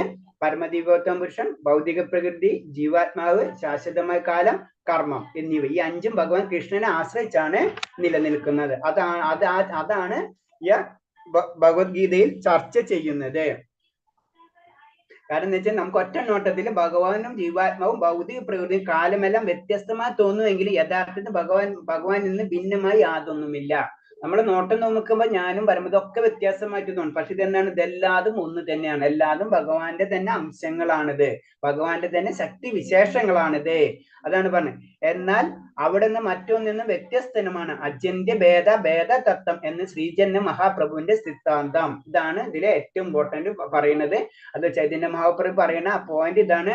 എന്നാൽ അവിടെ നിന്ന്, കാരണം എല്ലാതും ഭഗവാനിൽ നിന്നാണ്, വരുന്നൊന്നും വ്യത്യാസമൊന്നുമില്ല. പക്ഷെ എന്നാൽ ഭഗവാൻ എന്ന് പറയുന്നത് എന്നാണ് എല്ലാവരിൽ നിന്നും വ്യത്യസ്തമാണ്. അതാണ് അജിന്യ ഭേദ തത്വം എന്ന് പറയുന്നത്. അതിന് നിരുപേക്ഷ തത്വത്തിന്റെ പരിപൂർണ ജ്ഞാനം ഉൾക്കൊള്ളുന്നതാണ് ഈ തത്വ ദർശനം. അപ്പൊ എന്താണ്? എല്ലാ നമ്മളെ നിരുപേക്ഷ തത്വം എന്താണ് നമുക്കൊരു സത്യമുണ്ടല്ലോ. ആ സത്യം എന്താണ്? അതിന്റെ പരിപൂർണ ജ്ഞാനം എന്നാണെന്ന് വെച്ച് കഴിഞ്ഞാൽ ഭഗവാനാണ്. നമ്മൾ കാണുന്ന ഈ 5 കാര്യങ്ങളും ഭഗവാനിൽ നിന്ന് ഭിന്നമല്ല. പക്ഷെ ഭഗവാൻ എന്ന് പറഞ്ഞത് ഇതിൽ നിന്ന് വ്യത്യസ്തമാണ്. അതാണ്. അപ്പൊ ഇത് ഭഗവാൻ വേറെ, ഭഗവാന്റെ ശക്തികൾ വേറെ. അതാണ് അജിന്യ ഭേദ തത്വം. അതാണ് ശരിക്കും നിരുപേക്ഷ തത്വത്തിന്റെ പരിപൂർണമായ ജ്ഞാനം എന്ന് പറയുന്നത്. അപ്പൊ കൃഷ്ണന്റെ തടസ്സ ശക്തിയോ ജീവാത്മക ഭൗതിക ശക്തിയോ അധ്യാത്മിക ശക്തിയോ ബന്ധപ്പെടാനുള്ള ഒരു പ്രവണതയുണ്ട്. നമ്മൾ എന്ന് പറഞ്ഞ ജീവാത്മാക്കളാണ്. ജീവാത്മാക്കൾക്ക് 2 തരത്തിലും കടക്കാം. ഒന്നിലും ആത്മീയമായിട്ടും കടക്കാം, അല്ലെങ്കിൽ ഭൗതിക ലോകത്തിലേക്ക് നമുക്ക് കടക്കാം. നമ്മൾ അതിന്റെ 2ന്റെ ഇടയിലാണ് നിൽക്കുന്നത്. അതിന് ചില സമയത്ത് കുറച്ച് കഴിയുമ്പോൾ ചിലപ്പോൾ കുറച്ച് ആത്മീയതയിലേക്കുള്ള കാര്യങ്ങളിലേക്ക് പോകും. ചിലപ്പോൾ അത് വിട്ട് കളഞ്ഞിട്ട് വീണ്ടും ഭൗതികയിലേക്ക് ഇറങ്ങും. പിന്നെ ഭൗതികയിൽ കുറച്ച് ചെയ്യുമ്പോൾ നമുക്ക് ഇതൊന്നും ഇത് വേണ്ട, ആത്മീയത ഇങ്ങനെ അടിക്കൊണ്ടിരിക്കാം നമ്മൾ. അപ്പൊ എവിടെയെങ്കിലും കറക്റ്റ് ആയിട്ട് നിൽക്കാം നമ്മൾ. കാരണം ഇതിന്റെ ലക്ഷ്യം എന്ന് പറഞ്ഞാൽ ആത്മീയത, ഭൗതികയിൽ നിന്ന് രക്ഷപ്പെടലാണ്. അതിന്റെ കാര്യങ്ങൾ നമ്മൾ ചെയ്തുകൊണ്ടിരിക്കുക. അത് നമ്മളിങ്ങനെ താഴ്ത്തിക്ക് ഇറക്കും. വീണ്ടും നമുക്ക് ചില സമയത്ത് കുറെ കാര്യങ്ങൾ കേട്ടും വെച്ച് വരുമ്പോൾ വീണ്ടും നമ്മൾ ഉയരും. ഇതിങ്ങനെ ആടിക്കൊണ്ടിരിക്കുക എന്നാ പറയണത്.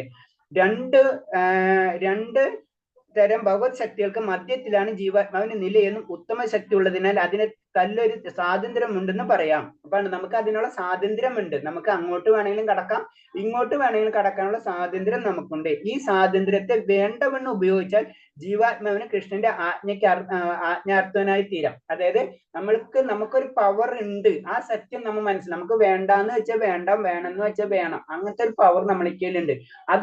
അത് നല്ല രീതിയിൽ നമ്മൾ ഉപയോഗിക്കാം. അങ്ങനെ ആനന്ദ പ്രദാനത്തിന് കഴിവുള്ള സ്വാഭാവികമായ അവസ്ഥയിൽ എത്തിച്ചേരാൻ നമുക്ക് കഴിയും. നമുക്ക് അതിനുള്ള പവർ ഉണ്ട്, ആ തടസ്സ ശക്തി നമ്മൾക്കുണ്ട്.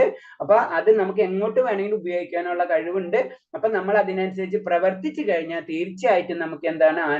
ആനന്ദ പ്രദാനത്തിന്, അതായത് പരമാനന്ദത്തിലേക്ക് നമുക്ക് കടക്കാൻ കഴിയും. ഇതാണ് ഇതിന്റെ സാരം. അപ്പൊ ഇതിൽ പറയുന്നത്, നമ്മൾ ഇൻഡയറക്റ്റ് ആയിട്ട് പറഞ്ഞു വരുമ്പോ ഭഗവാൻ മാത്രമല്ല, ജീവശക്തിയും ഉണ്ട്. ജീവശക്തിയും പരിപൂർണമാണ്, ഭഗവാനും പരിപൂർണമാണ്. നമ്മൾ പരിപൂർണം, നമുക്ക് ഉണ്ടാവുന്ന ആ ശക്തി ഉപയോഗിച്ചിട്ട് ഭഗവാന്റെ ശക്തിയിലേക്ക് നമ്മൾ കണക്ട് ചെയ്യണം. അതാണ് ഇതില് 78-ാം അധ്യായത്തിൽ പറയുന്നത്. കാരണം അതാണ് എവിടെ യോഗേശ്വരൻ, ഭഗവാനാണ് ഫൈനൽ. അതാണ് ആദ്യത്തെ ലാസ്റ്റ് ആ ശ്ലോകത്തിന്റെ ഇനീഷ്യൽ സ്റ്റേജിൽ ഭഗവാനെ പറ്റിയാണ് പറയുന്നത്. അപ്പൊ അതാണ് ഫൈനൽ. അപ്പൊ ഭഗവാനുണ്ട്. കൂടാതെ അർജുനനെ പോലെ നമ്മൾ എന്താ കർമ്മമാണെങ്കിലും അത് അത്രയും നമ്മൾ പെർഫെക്റ്റ് ചെയ്തെടുക്കണം. അപ്പൊ അത് രണ്ടും ഉണ്ടെങ്കിൽ പിന്നെ അവിടെ വേറെ ഒന്നും ഇല്ല.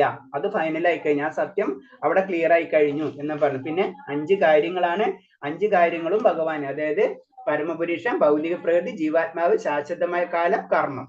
ഇപ്പൊ 5 കാര്യങ്ങൾ. അത് ഒന്നുകൂടെ പറയണേ. പരമദിവ്യോത്തമ പുരുഷൻ തന്നെ ഭഗവാൻ സ്വയം. പ്രകൃതി, ഭൗതിക പ്രകൃതി എന്ന് പറയുമ്പോൾ നമുക്ക് ചുറ്റുപാട് എല്ലാ കാര്യങ്ങളും. ജീവാത്മാവ് എന്ന് പറയുമ്പോൾ നമ്മുടെ ആത്മാവ്. ശാശ്വതമായ കാലം എന്ന് പറയുന്നത് ഇങ്ങനെ നടന്നുകൊണ്ടിരിക്കണം, കാലങ്ങൾ ഇങ്ങനെ സഞ്ചരിച്ചു കൊണ്ടിരിക്കണം അല്ലെ.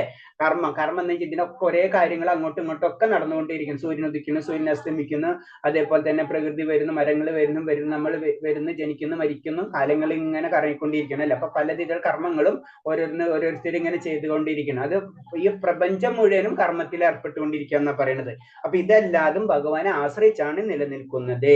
അതാണ് പറയുന്നത്. നമുക്കത് വ്യത്യാസമാണെന്ന് തോന്നുമെങ്കിലും എല്ലാതും ഭഗവാനിൽ തന്നെയാണ് വരുന്നത്. അതെന്റെ യഥാർത്ഥത്തിൽ ഭഗവാനിൽ നിന്ന് ഭിന്നമല്ല ഇതൊന്നും. ഭഗവാനിൽ നിന്ന് മാറ്റിയെടുത്ത് വെക്കാൻ പറ്റില്ല, ഭഗവാനിൽ തന്നെ. അതിന് ഭഗവാൻ എല്ലായിടത്തും വ്യാപിച്ചിരിക്കുന്നവർ. എല്ലാത്തിലും ഭഗവാനിൽ നിന്നൊന്നും വിഭിന്നമല്ല. പക്ഷേ എന്നാൽ അവിടുന്ന് മറ്റൊന്നിന് വ്യത്യസ്തമാണ്. അതല്ല ഇത്, മനസ്സിലായില്ലേ? അപ്പൊ ഭഗവാൻ ഇതിൽ നിന്ന് വ്യത്യസ്തമാണ്, പക്ഷെ ഭഗവാനിന്റെ അംശങ്ങളാണ്. അതാണ് ഭഗവാന്റെ ശക്തിയും ഭഗവാനും, ഇതൊക്കെ ഭഗവാന്റെ ശക്തികളാണ്, മറ്റേത് ഭഗവാനാണ്. അങ്ങനെയാണ് നമ്മൾ അത് മനസ്സിലാക്കേണ്ടത്.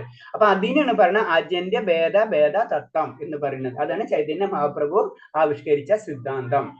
ഹരീഷ്, അപ്പൊ ഭഗവാനുണ്ട്, ഭഗവാന്റെ ശക്തികളുണ്ട്. ആ ശക്തിയിലെ ഒരു പാർട്ടാണ്, അതാണ് നമ്മളായിട്ടുള്ള തടസ്സ ശക്തി എന്ന് പറഞ്ഞ ശക്തിയാണ് നമ്മുടെ. ഹരേ കൃഷ്ണ. അപ്പൊ ഞാൻ ഒന്നും കൂടെ റിപ്പീറ്റ് ചെയ്യാം. 61ാമത്തെ ശ്ലോകം, 61 അല്ല 62ാമത്തെ ശ്ലോകം തൊട്ട്. 62 പറയണത് നമ്മൾ എല്ലാ കാര്യം ശരിക്കും ഭക്തി യോഗത്തിലേക്ക് ഏറ്റവും ലാസ്റ്റ്, ഭക്തിയുടെ ഏറ്റവും ലാസ്റ്റ് പോയിന്റിലേക്ക് എത്താണ്. അപ്പൊ അവിടെ പിന്നെ ഒന്നും പറയാനില്ല. എന്താ പറയുന്നത്? എല്ലാതും എനിക്ക് അർപ്പണം ചെയ്യൂ, ആത്മാർപ്പണം ചെയ്യൂ, അതായത് എല്ലാതും ഭഗവാനെ സമർപ്പിക്കൂ.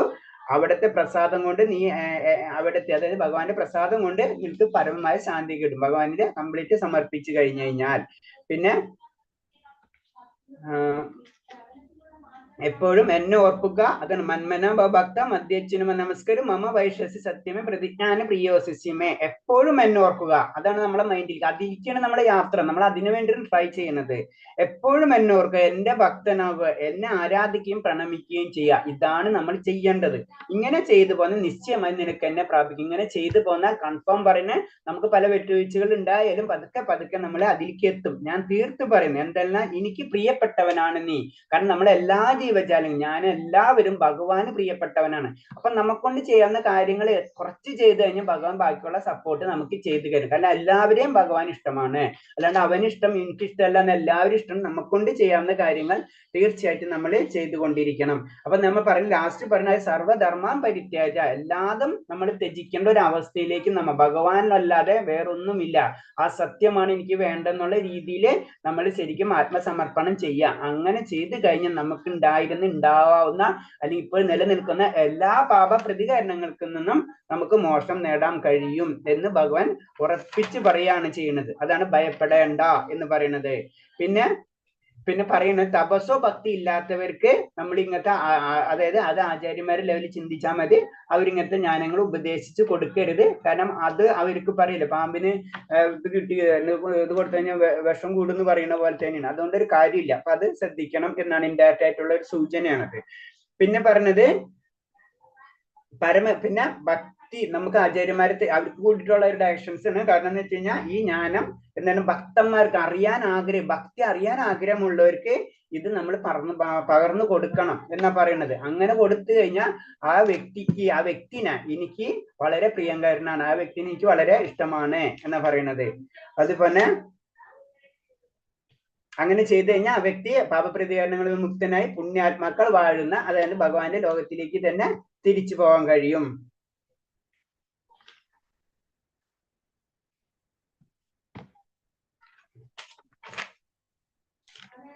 പിന്നെ സഞ്ജയൻ പറയുന്ന കാര്യമാണ്. സഞ്ജയൻ കാണുന്ന കേൾക്കണം ശരിക്കും, അല്ലെ കാണണ് അർജുനനും ഭഗവാനോടായിട്ടുള്ള സംഭാഷണം. അപ്പൊ അതിൽ നിന്ന് ശരിക്കും അത്ഭുതം കൊള്ളണം ശരിക്കും സഞ്ജയൻ. അതേപോലെ തന്നെ അത് സന്തോഷം സഞ്ജയന് കിട്ടണ്.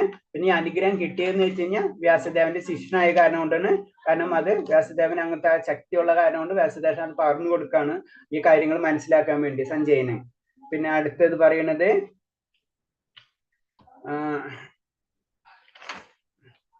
ലാസ്റ്റ് ശ്ലോകം പറയുന്നത്, എവിടെയാണ് യോഗീശ്വരനായ കൃഷ്ണനുണ്ടോ, എത്ര യോഗേശ്വര കൃഷ്ണ എത്ര പാർത്ഥ തനുദ്ധര തത്ര ശ്രീ വിജയോ ഭൂതിർ ധ്രുവ നിർമതിർ മമ.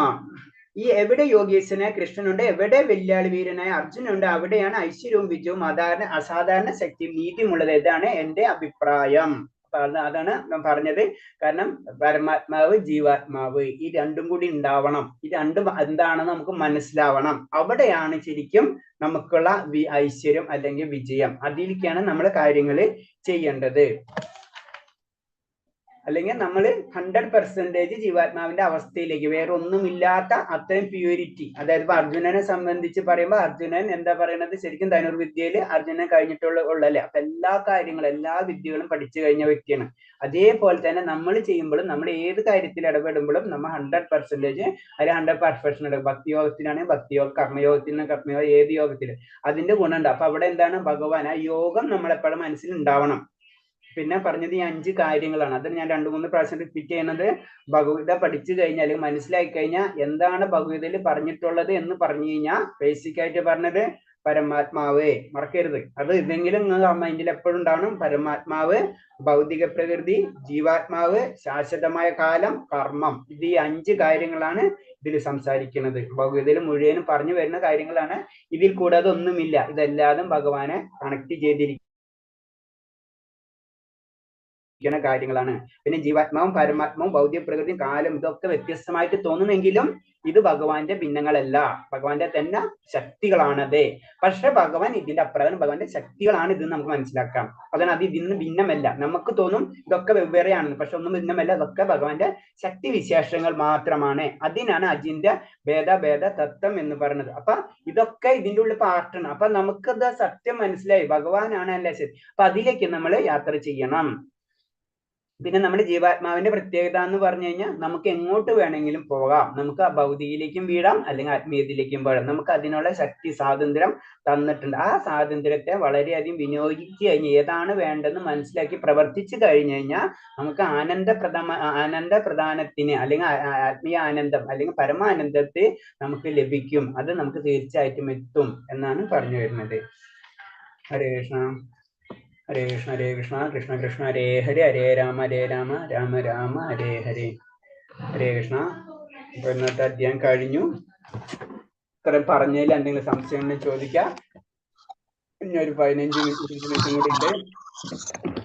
നിങ്ങൾക്ക് എല്ലാവരും വീഡിയോ ഓൺ ചെയ്യാം. ക്ലാസ്സുകളെ പറ്റിയുള്ള കമന്റ്സുകൾ പറയാം. ഹരേ കൃഷ്ണ പ്രഭു. പരമാത്മാവ് കാലം, പരമാത്മാവ്, ജീവാത്മാവ്, കാലം, പ്രകൃതി, പിന്നെ എന്ത് പറഞ്ഞത്, പിന്നെ എന്തും പറഞ്ഞല്ലേ, കർമ്മം. അത് നമ്മളെ മെമ്മറിയിൽ ഉണ്ടാവണം. 5 കാര്യങ്ങളുണ്ട്. ഒന്ന് പരമാത്മാവ്, ജീവാത്മാവ്, കാലം, കർമ്മം, ഭൗതിക പ്രകൃതി. ഇതാണ് ഭഗവത്ഗീതയിൽ ചർച്ച ചെയ്യുന്നത്. ഭഗവത്ഗീത എന്ന് പറഞ്ഞാൽ ഇതാണ്. ശാശ്വതമായ കാലത്തിനെ പറ്റി പറയാം. എന്ത് കാലത്തിനെ പറ്റിയാ? കാലം എന്ന് പറയുമ്പോൾ നമുക്ക് മനസ്സിലാവും, നമ്മളിപ്പോ ഇന്ന് ജനിച്ചു നാളെ മരിക്കുന്നു അല്ലേ. അപ്പൊ ആ കാലം അത് മൂവ് ചെയ്തുകൊണ്ടിരിക്കുകയല്ലേ. കാലത്തിനെ നമുക്ക് പിടിച്ചു നിർത്താൻ കഴിയില്ല അല്ലേ. ആ ശക്തി, അതെ, കാലം എന്താണെന്ന് നമുക്ക് ഡിഫൈൻ തന്നെ ചെയ്യാൻ പറ്റില്ല. ബേസിക് ആയിട്ട് പറഞ്ഞു കഴിഞ്ഞാൽ ഭഗവാൻ പറയുന്നുണ്ട്, ഭഗവാൻ വിശ്വരൂപത്തിൽ പറയുന്നുണ്ടല്ല, ഇതെല്ലാം ചെയ്ത് കഴിഞ്ഞു എന്ന് പറയുന്നുണ്ട് അല്ലെ. അതായത് യുദ്ധം കഴിഞ്ഞു, എന്നിട്ടാണ് അർജുനൻ കാണുന്നത് തന്നെ. നീ അതിന്റെ ഒരു ആയുധമാവുന്നുള്ളൂ പറയുന്നത്. അപ്പൊ നമുക്കിതൊക്കെ ഒരു തോന്നലാണ് ശരിക്കും. ഇതൊക്കെ നടന്നു കഴിഞ്ഞിട്ട് ഭഗവാന്റെ ഇച്ഛ, അതിന് ഭഗവാന്റെ ശക്തി വിശേഷങ്ങൾക്ക് നമുക്ക് ചിന്തിക്കുന്നതിന് അചിന്യം എന്ന് പറഞ്ഞത്. പക്ഷെ നമുക്ക് ഇതൊക്കെ അതിന് പറഞ്ഞില്ല. അതിൽ പറഞ്ഞത് ഇതൊക്കെ നമുക്ക് ഭിന്നങ്ങളായിട്ട് തോന്നും, പക്ഷെ ഭിന്നങ്ങളല്ല. നമുക്ക് കാലമായാലും ജീവാത്മാവായാലും പരമാത്മാവാണെങ്കിലും ഇതൊക്കെ വ്യത്യസ്തമായിട്ട് തോന്നും, പക്ഷെ ഇതെല്ലാതും ഒന്ന് തന്നെയാണ്. മനസ്സിലായ? അതാണ് മനസ്സിലാക്കുന്നത്. ഇതെല്ലാതും ഒന്ന് തന്നെയാണ്, അതിന് ഭിന്നമല്ല. ഭഗവാനിൽ നിന്ന് ഇതൊന്നും ഭിന്നമല്ല. കാലം, നമുക്ക് കാലം എന്ന് പറയുമ്പോ നമ്മൾ ജീവാത്മാവ്, ഇപ്പൊ ഞാൻ ജീവാത്മാവ്, പ്രകൃതി വേറെയാണ് അല്ലെ. നമ്മളെ സംബന്ധിച്ച് പ്രകൃതി വേറെ, ജീവാത്മാവ് വേറെ. അപ്പൊ നമ്മൾ അങ്ങനെയാണ് ചിന്തിക്കുക. അപ്പൊ അങ്ങനെയല്ല, ഇതൊക്കെ ഒന്നാണ്. മനസ്സിലായേ? അതാണ് ഭഗവാൻ. അതൊക്കെ ഭഗവാന്റെ ശക്തി വിശേഷം മാത്രമാണ്, പക്ഷെ ഭഗവാൻ വേറെയാണ്. അപ്പൊ കാലം എന്ന് പറയുമ്പോഴും നമ്മൾ സാധാരണ രീതി ചിന്തിക്കുക, കഴിഞ്ഞതും പിറകിൽ വരുന്നതൊക്കെ, പക്ഷെ അതല്ലാതെ ഒന്ന് തന്നെയാണ്. ഹരേ കൃഷ്ണ. ഇനി വേറെന്തെങ്കിലും സംശയങ്ങള്? പ്രഭുജി, ഈ തടസ്സ ശക്തി എന്ന് പറഞ്ഞാൽ എന്താണ്? തടസ്സശക്തി എന്ന് പറഞ്ഞു കഴിഞ്ഞാല് നമ്മള് ജീവാത്മാവിനെ പറഞ്ഞാണ് തടസ്സശക്തി എന്ന്. വേറൊരു പേര് ജീവാത്മാവില്ലേ നമ്മുടെ ഉള്ളിലുള്ള എല്ലാവരും ഹൃദയത്തില് പരമാത്മാവ് കൂടിയിട്ട് ജീവാത്മാവുണ്ട്. ജീവാത്മാവിന്റെ വേറൊരു പേരെന്ന് പറയാം നമുക്ക് തടസ്സശക്തി എന്ന്. അതായത് ഭഗവാന്റെ 3 ശക്തികളാണ് പറയുന്നത്. ഒന്ന് പുറമുള്ള ബഹിരംഗ ശക്തി, പിന്നെ ആന്തരിക ശക്തി, പിന്നെ തടസ്സ ശക്തി. അപ്പൊ തടസ്സ ശക്തിയിൽ വരുന്നതാണ് ജീവാത്മാക്കള്, ബഹിരംഗ ശക്തിയിൽ വരുന്നതാണ് പ്രകൃതി, കംപ്ലീറ്റ് പ്രകൃതി വരെ. അന്തരംഗ ശക്തിയാണ് ആത്മീയ ലോകങ്ങൾ. അങ്ങനെ 3 തരം ശക്തി. അതായത് തടസ്സ ശക്തിയാണ് നമ്മൾ ജീവാത്മാക്കൾ എല്ലാവരും തടസ്സ ശക്തിയുടെ സെക്ഷനിൽ വരണം. 3ആയിട്ട് ജനറലായിട്ട് തിരിച്ചു കഴിഞ്ഞാൽ അതിൽ വരുന്നതാണ്.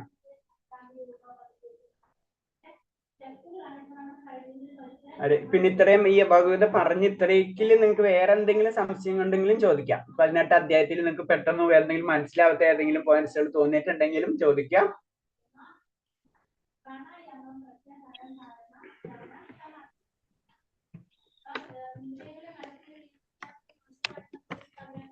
ഹരേ കൃഷ്ണ. അപ്പൊ നമുക്ക് പ്ലാനിങ് ഇങ്ങനെയാണ്. മാതാജി, ആതിര മാതാജിയും പിന്നെ നമ്മളെ സുരേഷ് മാതാജിയും.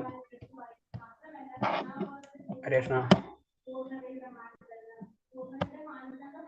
ആതിര മാതാജി ഉണ്ടോ? ഹരേ കൃഷ്ണ പ്രഭുജി. ഹരേ കൃഷ്ണ. ഹരേ കൃഷ്ണ. നമ്മളെ പ്ലാനിങ് എന്ന് വെച്ച് കഴിഞ്ഞാല് ഹരേ കൃഷ്ണ. ഇന്നിപ്പോ ഒരു 10 മിനിറ്റും കൂടി ഉണ്ടല്ലോ നമുക്ക്. അപ്പൊ എല്ലാവർക്കും എന്തെങ്കിലും വേറെ നമ്മളെ ക്ലാസ്സിനെ പറ്റിയും നിങ്ങൾക്ക് എന്തെങ്കിലും അനുഭവങ്ങളൊക്കെ ഒന്ന് പങ്കുവയ്ക്കാം. ഒന്നാമത്തെ കാര്യം.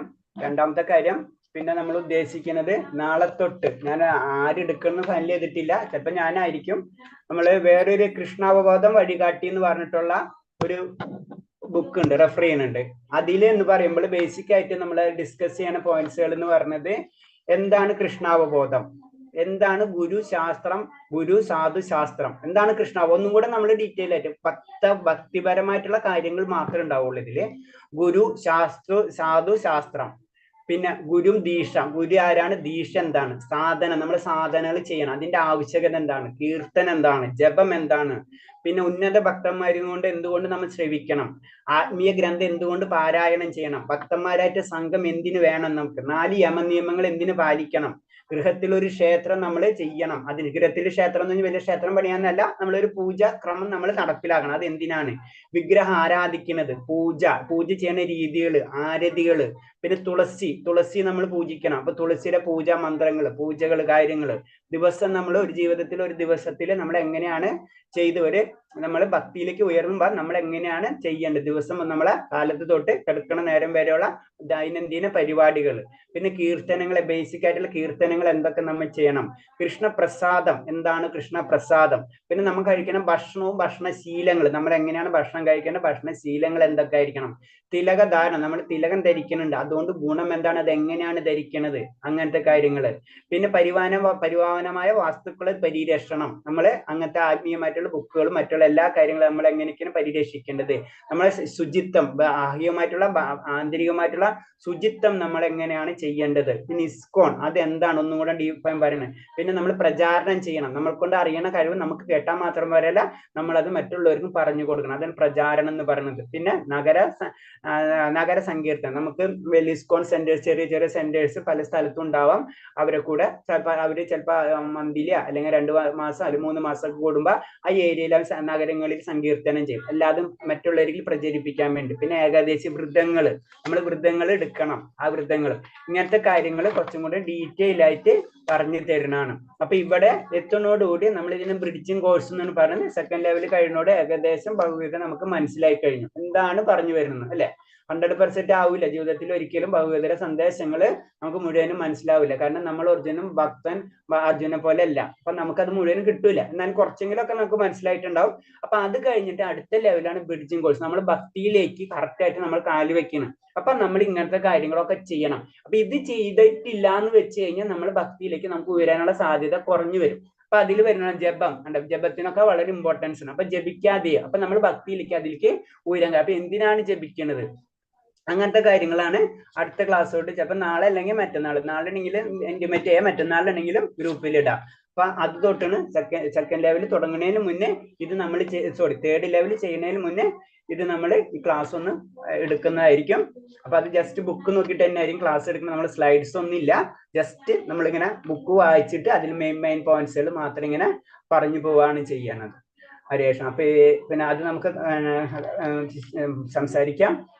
അപ്പൊ മാതാജിക്ക് വേറെ എന്തെങ്കിലും പോയിന്റ്സ് ഉണ്ടെങ്കിൽ പറയാം. മാതാജി പിന്നെ രാധ സുരേഷ് ദേവി മാതാജിയും നമ്മളിപ്പോ ഇന്നത്തോട് നിങ്ങൾക്ക് എല്ലാവർക്കും എൻ്റെ പ്രണാമം. കാരണം എന്ന് വെച്ചാൽ ഇത്രയും ദിവസം, അതായത് ഏകദേശം ഒരു 1.5 മാസം 2 മാസത്തോളമായി എല്ലാവരും 17-18 പേര് നമ്മൾ ഇനീഷ്യൽ സ്റ്റേജിലും തന്നെ എല്ലാവരും ഇത്രയും പേര് ഉണ്ടായിരുന്നു. കാരണം എന്നിട്ടും എല്ലാവരും ഒരുവിധെങ്കിലും മാതാജി പലപ്പോഴും വിളിച്ചിട്ടുണ്ടാവും നിങ്ങളെ. കാരണം എന്ന് വെച്ചാൽ അങ്ങനെയാണ് ഭക്തിയിൽ ഇനീഷ്യൽ സ്റ്റേജിൽ എല്ലാവരും വിളിക്കേണ്ടി വരും. ഫൈനൽ സ്റ്റേജ് ആകുമ്പോൾ നമ്മൾ വിളിക്കും. അങ്ങനത്തെ സ്റ്റേജിലാണ് വരുന്നത്. അപ്പൊ എന്തായാലും നിങ്ങൾ ഇത്ര ദിവസം ഇത്രയും കേൾക്കാനുള്ളത്, അതും പല കാര്യങ്ങളും നമുക്കറിയാം. അത് ഭക്തി ഇല്ലാത്തവർക്ക് അത് കേൾക്കാൻ കഴിയില്ല. അതൊക്കെ കാര്യങ്ങൾ കുറെയൊക്കെ മനസ്സിലായിട്ടുണ്ടാവുമല്ലേ. 12ാം അധ്യായത്തിൽ ക്ലിയർ ആയിട്ട് പറഞ്ഞിട്ടുണ്ട്. അങ്ങനത്തെ ശ്ലോകങ്ങളൊക്കെ വരുന്നുണ്ട് അല്ലേ. അതിനുള്ള ആഗ്രഹം ഉണ്ടാവും എന്നാ പറയുന്നത്. അല്ലെ ആഗ്രഹം ഉണ്ടാവുന്നവരോ ഇതിൽ വരുള്ളൂ എന്നാ പറയുന്നത്. അപ്പൊ എത്രയായാലും നന്നായി. ഹരേ കൃഷ്ണ. അപ്പൊ എല്ലാവർക്കും പ്രണാമം. മാതാജി എന്തെങ്കിലും പറയാനുണ്ടെങ്കിൽ പറയാ. ആതിര മാതാജി, പിന്നെ രാധ സുരേഷ് ദേവി മാതാജി. ഹരേ കൃഷ്ണ പ്രഭുജി. Thank you പ്രഭുജി. ഹരേ കൃഷ്ണ. എല്ലാവരും വീഡിയോ ഒന്ന് ഓൺ ചെയ്താൽ നന്നായി. ഇന്നെങ്കിലും ഒരു ദിവസം നിങ്ങളുടെ മുഖം എല്ലാവരും ഒന്ന് കാണട്ടെ. എന്താ ഞാൻ ക്ലാസ് എടുക്കണം, ആർക്ക് എടുക്കണം എന്നും കൂടെ എനിക്കറിയില്ല. ഞാൻ ഇങ്ങനെ ശരിക്കും സെക്കൻഡ് ലെവൽ തൊട്ട് വീഡിയോ ഓൺ ചെയ്യണം എന്നാണ് നിയമം. ഇപ്പൊ നിങ്ങളെ ലാസ്റ്റ് ബാച്ചാണ്, നിങ്ങൾ എസ്കേപ്പ് ചെയ്യും. അടുത്ത ബാച്ച് തൊട്ട് 100% സ്ട്രിക്റ്റ് റൂളാണ്. ഫസ്റ്റ് ലെവൽ ആകുമ്പോൾ ജനറൽ ആയിട്ട് കാര്യം മനസ്സിലായി. സെക്കൻഡ് ലെവൽ വെച്ചിട്ട് എല്ലാവരും, തേർഡ് ലെവൽ വെച്ച് നോ ഇഷ്യൂ, എല്ലാവരും വീഡിയോ ഓൺ ചെയ്തിരിക്കുന്ന റൂള്. കാരണം നമ്മൾ ഭക്തിയിലേക്ക് മാറാം. ഹരേ കൃഷ്ണ. മാതാജി പറഞ്ഞോളൂ. മാതാജി അതിര മാതാജി പ്രഭുജി, എല്ലാവർക്കും താങ്ക് യു. എല്ലാവരും ക്ലാസ്സിൽ വരുന്നുണ്ടായിരുന്നു. വരാത്തവർ വളരെ കുറച്ചുപേര് മാത്രമേ ഉണ്ടായിരുന്നുള്ളൂ. പലരും മറന്നു പോയിട്ടായിരുന്നു വരായിരുന്നത്. മിക്കവാറും എന്തെങ്കിലും കാര്യങ്ങൾ വന്നു പോയിട്ടുണ്ട്. അല്ലാതെ മിക്കവരും ക്ലാസ്സിൽ കയറാറുണ്ട്. ഇപ്പോൾ ഇരിക്കുന്ന എല്ലാവരും ക്ലാസ്സിൽ വരുന്നവരാണ്. അവർക്ക് എന്തെങ്കിലും അത്യാവശ്യ കാര്യങ്ങൾ വരുമ്പോൾ മാത്രമാണ് വരാതിരുന്നിട്ടുള്ളത്. എല്ലാവർക്കും താങ്ക് യു. ഹരേ കൃഷ്ണ. പ്രണാമം. ഹരേ കൃഷ്ണ പ്രഭുജി. ഹരേ കൃഷ്ണ. മാതാജി രാധ സുരേഷ് ദേവ് മാതാജി ഉണ്ടാ? മാതാജി ഇല്ല. അപ്പൊ നിങ്ങൾക്ക് ഓരോരുത്തർക്കും ഓരോ പോയിന്റ്സുകൾ, നിങ്ങൾക്ക് അനുഭവപ്പെട്ട കാര്യങ്ങളൊക്കെ ഒന്ന് പറയാം ഓരോരുത്തരും. നിങ്ങളെ ഫീഡ്ബാക്ക്. ഹരേ കൃഷ്ണ. മാതാജി ഇത് ജപം ചെയ്യുന്നതും കീർത്തനം ചെയ്യുന്നതിനും ഒരേ എഫക്റ്റ് ആണോ പ്രഭുജി? നമുക്ക് ഇപ്പം ജപിക്കാൻ ഇതിനെക്കാട്ട് കൂടുതൽ ഇൻട്രസ്റ്റ് കുറച്ച് കീർത്തനങ്ങളും ഭഗവാന്റെ ഇതൊക്കെ പാടാനും ഒക്കെ ആണെന്നുണ്ടെങ്കിൽ അത് ചെയ്താലും മതിയോ? അതായത് ശരിക്കും മാതാജി പറഞ്ഞ പോയിന്റ് ശരി. നമ്മൾ കീർത്തനം കേട്ടാൽ അതൊക്കെ ഇനീഷ്യൽ സ്റ്റേജിലാണ്. നമുക്കിപ്പോ അതാണ് ഇൻട്രസ്റ്റിംഗ്. അത് ചെയ്ത് പോയി കഴിഞ്ഞാലും 100% അത് കിട്ടൂല. കാരണം നാമജപാണ് നമ്മൾ ചെയ്യേണ്ടത്. ചെയ്യണമെന്ന് പറഞ്ഞു കഴിഞ്ഞാൽ അത് തെറ്റുന്നല്ല. കീർത്തനങ്ങൾ നമുക്ക് ഇഷ്ടമെങ്കിൽ നമ്മൾ അത് കീർത്തനങ്ങൾ കേട്ടുകൊണ്ടിരിക്കുക. പക്ഷെ നമ്മൾ എന്താണ് സംഭവിക്കുക എന്ന് പറഞ്ഞാൽ നമുക്ക് അറിയില്ല. നമ്മള് 1ാം ക്ലാസ്സിൽ നിന്ന് 2ാം ക്ലാസ്സിൽ വരുമ്പോൾ ആദ്യത്തെ LKG നമ്മൾ പാട്ട് പഠിപ്പിച്ചുകൊണ്ടിരിക്കുക അല്ലെ. പാട്ട് പഠിച്ചുകൊണ്ടിരുന്ന പാട്ട് എല്ലാവർക്കും ഇഷ്ടമാണ്. പക്ഷെ അതിന്റെ അടുത്ത സ്റ്റെപ്പിലേക്ക് നമ്മൾ കയറണം, 2ാം ക്ലാസ്സിലേക്ക് കയറണം എന്ന് പറഞ്ഞ പോലെ തന്നെ ഈ പ്രോസസ്സ്. നമ്മുടെ നാമം ജപം ജപിച്ച് പിന്നെ അതിനോട് നമുക്ക് എന്തുകൊണ്ട് നമുക്ക് കീർത്തനം കേൾക്കാൻ ഇഷ്ടപ്പെടുന്നത്? കാരണം ഇത് തന്നെയാണ് നമ്മൾ അത് കുറെ കേട്ടിട്ടുള്ളവരുണ്ട്. അപ്പൊ അതിനോട് അട്രാക്ഷൻ വരും. അതേപോലെ തന്നെ നാമജപം നമ്മൾ ചെയ്തു പോയേ പറ്റൂ. കാരണം അത് ബേസിക് കൺസെപ്റ്റ് ആണ്. കാരണം അതൊരു അതീന്ദ്രിയമായിട്ടുള്ള ശബ്ദമാണ്. മറ്റേത് തെറ്റുന്നല്ല, പക്ഷെ അതൊക്കെ സപ്പോർട്ടിങ് ആണ്. പക്ഷെ ജപമാണ് നമ്മൾ അതിന്റെ ബേസിക്. നമ്മൾ ABCD പഠിക്കുന്ന പോലെയാണ്. ബാക്കിയുള്ള കാര്യങ്ങളൊക്കെ സപ്പോർട്ടിങ് ആണ്. അതിനെ റീപ്ലേസ് ചെയ്യാൻ പറ്റില്ല. കേൾക്ക് മാത്രല്ല, നമ്മൾക്ക് സഹസ്രനാമം ചൊല്ലാനും പിന്നെ വേറെ ഇപ്പൊ നാരായണ, ഓം നമോ നാരായണ, അല്ലെന്ന് വെച്ചാൽ ഓം നമോ ഭഗവതേ വാസുദേവായ, അത് കുറെ അതൊക്കെ ചൊല്ലാനും പിൻകൂടെ സമയം കിട്ടണ്ടേ? ഇത് ഈ ജപം മുഴുവൻ കഴിഞ്ഞിട്ട് നമുക്ക് അതും ചെയ്യാൻ പറ്റില്ലല്ലോ. അതുകൊണ്ട് ചോദിച്ചത്. ശരി അതാ പറഞ്ഞത്. നമ്മൾ ഉയർന്ന് അതിൽ വരുമ്പോ നമുക്ക് കാര്യം മനസ്സിലായി കഴിഞ്ഞാൽ ഹരേ കൃഷ്ണ മഹാമന്ത്രം തന്നെ ചെയ്താൽ മതി. പക്ഷെ നമുക്ക് പെട്ടെന്ന് അത് വിട്ട് കളയാൻ പറ്റില്ല. അപ്പൊ അത് കാരണം കൊണ്ടാണ് നമ്മൾ അതൊക്കെ ചെയ്യുന്നത്. ശരിക്കും പറഞ്ഞാൽ ഹരേ കൃഷ്ണ ഞാൻ പറഞ്ഞിട്ടുണ്ട്. കൃഷ്ണ എന്ന് പറയുമ്പോൾ തന്നെ 1000 സഹസ്രനാമങ്ങൾക്ക് തുല്യമാണ് രാമ എന്നുള്ള ശബ്ദം തന്നെ. അപ്പൊ 3 രാമ എന്നുള്ളത് തന്നെ കൃഷ്ണൻ തുല്യമാണ്. പക്ഷെ എന്നാലും നമുക്ക് സഹസ്രനാമവും ലളിത സഹസ്രനാമം ഇതൊക്കെ ചൊല്ലിയും അങ്ങനത്തെ ഇത് കാരണം നമുക്കത് വിട്ട് കളയാൻ പെട്ടെന്ന് പറ്റാത്ത കാരണം കൊണ്ട് നമ്മളത് ചൊല്ലാം. പക്ഷെ നമ്മളെ ബേസിക് അത് ഞാൻ പറഞ്ഞ 2 മാല 4 മാലെങ്കിലും നിങ്ങൾ ചെയ്യാന്ന് പറഞ്ഞു. അപ്പൊ അതിനുള്ള സമയം 16 മാല നമുക്ക് പെട്ടെന്ന് ചെയ്യാൻ പറ്റില്ലെങ്കിൽ 2 മാല. അപ്പൊ പതുക്കെ അത് കൂട്ടി മറ്റേത് കുറഞ്ഞത് കൂടും നമ്മളൊക്കെ ഇരുന്ന്. കാരണം അതിലേക്ക് ഇത് പതുക്കെ രുചി വരുന്നുണ്ട് നമുക്ക്.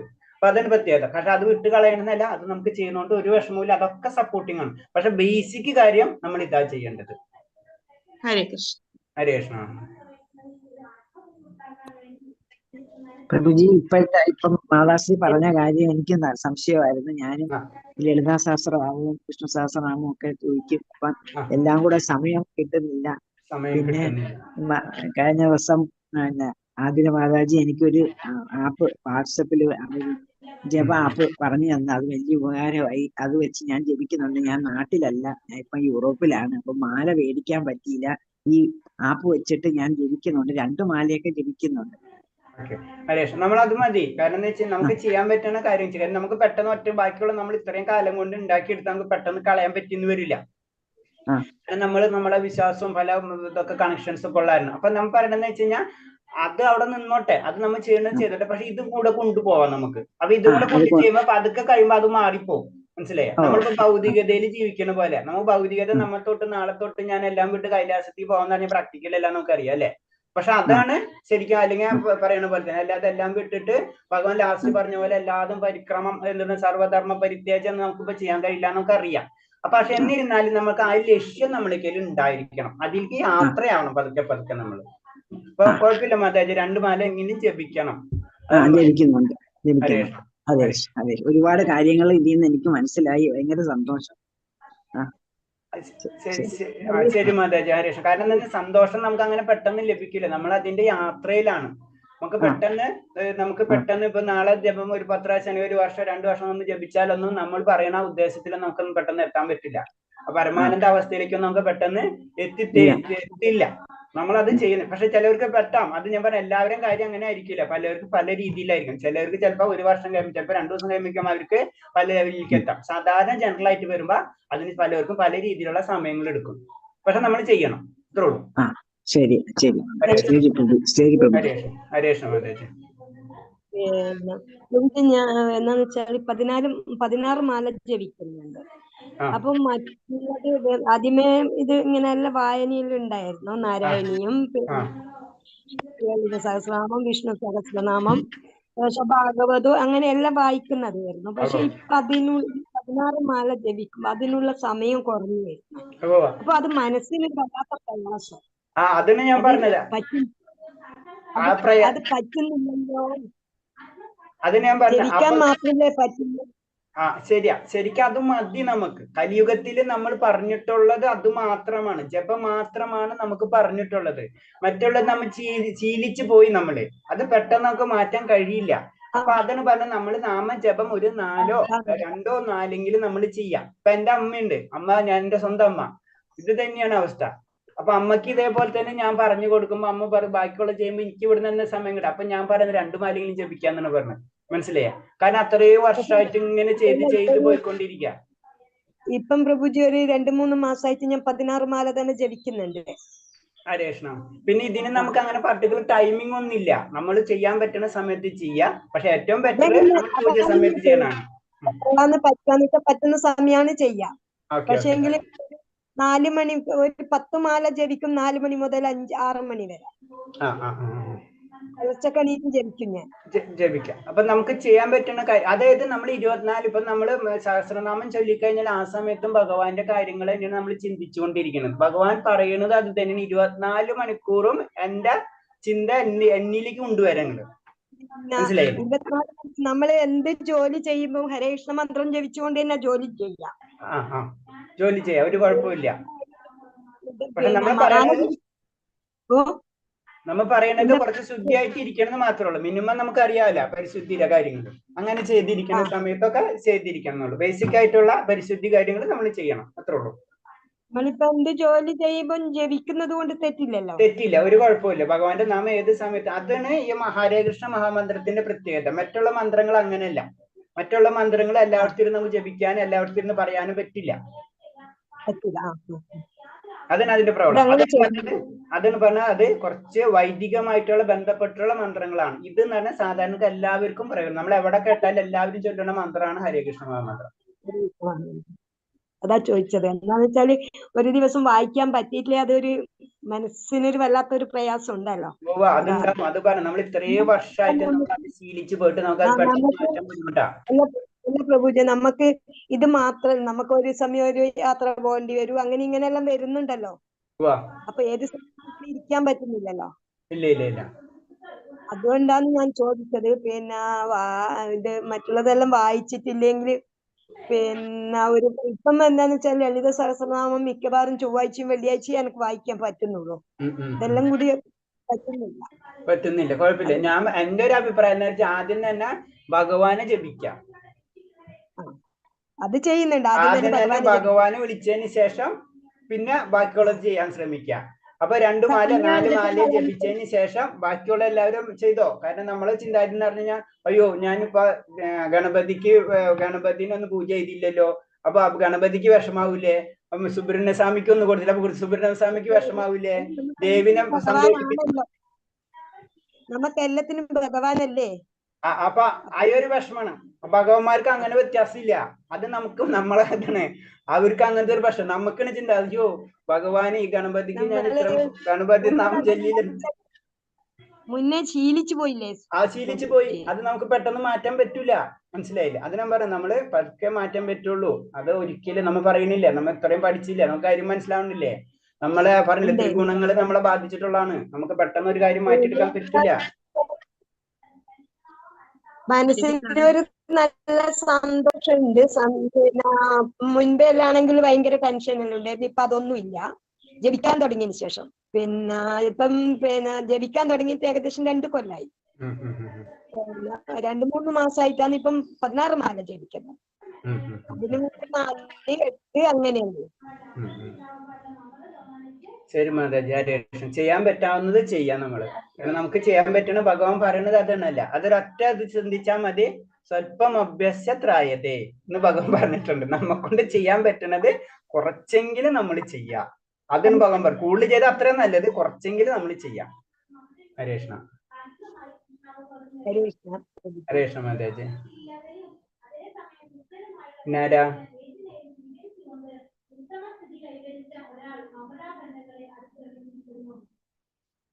ഞാരെങ്കിലും പറയാം. ഇന്ന് വീഡിയോ ഓൺ ചെയ്താൽ നല്ലതായിരുന്നു. ആരെല്ലാവരും വീഡിയോ ഓഫാ.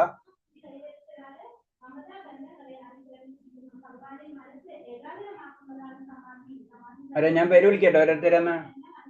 ക്ലാസ്സിൽ ഉണ്ടോന്നെങ്കിലും എനിക്ക് അറിയാൻ പറ്റുമല്ലോ വിളിച്ചാല്. ജ്യോതി ശിവദാസ് ഉണ്ടാ? ജ്യോതി ശിവദാസ്. ഹരേ കൃഷ്ണ മാതാജി.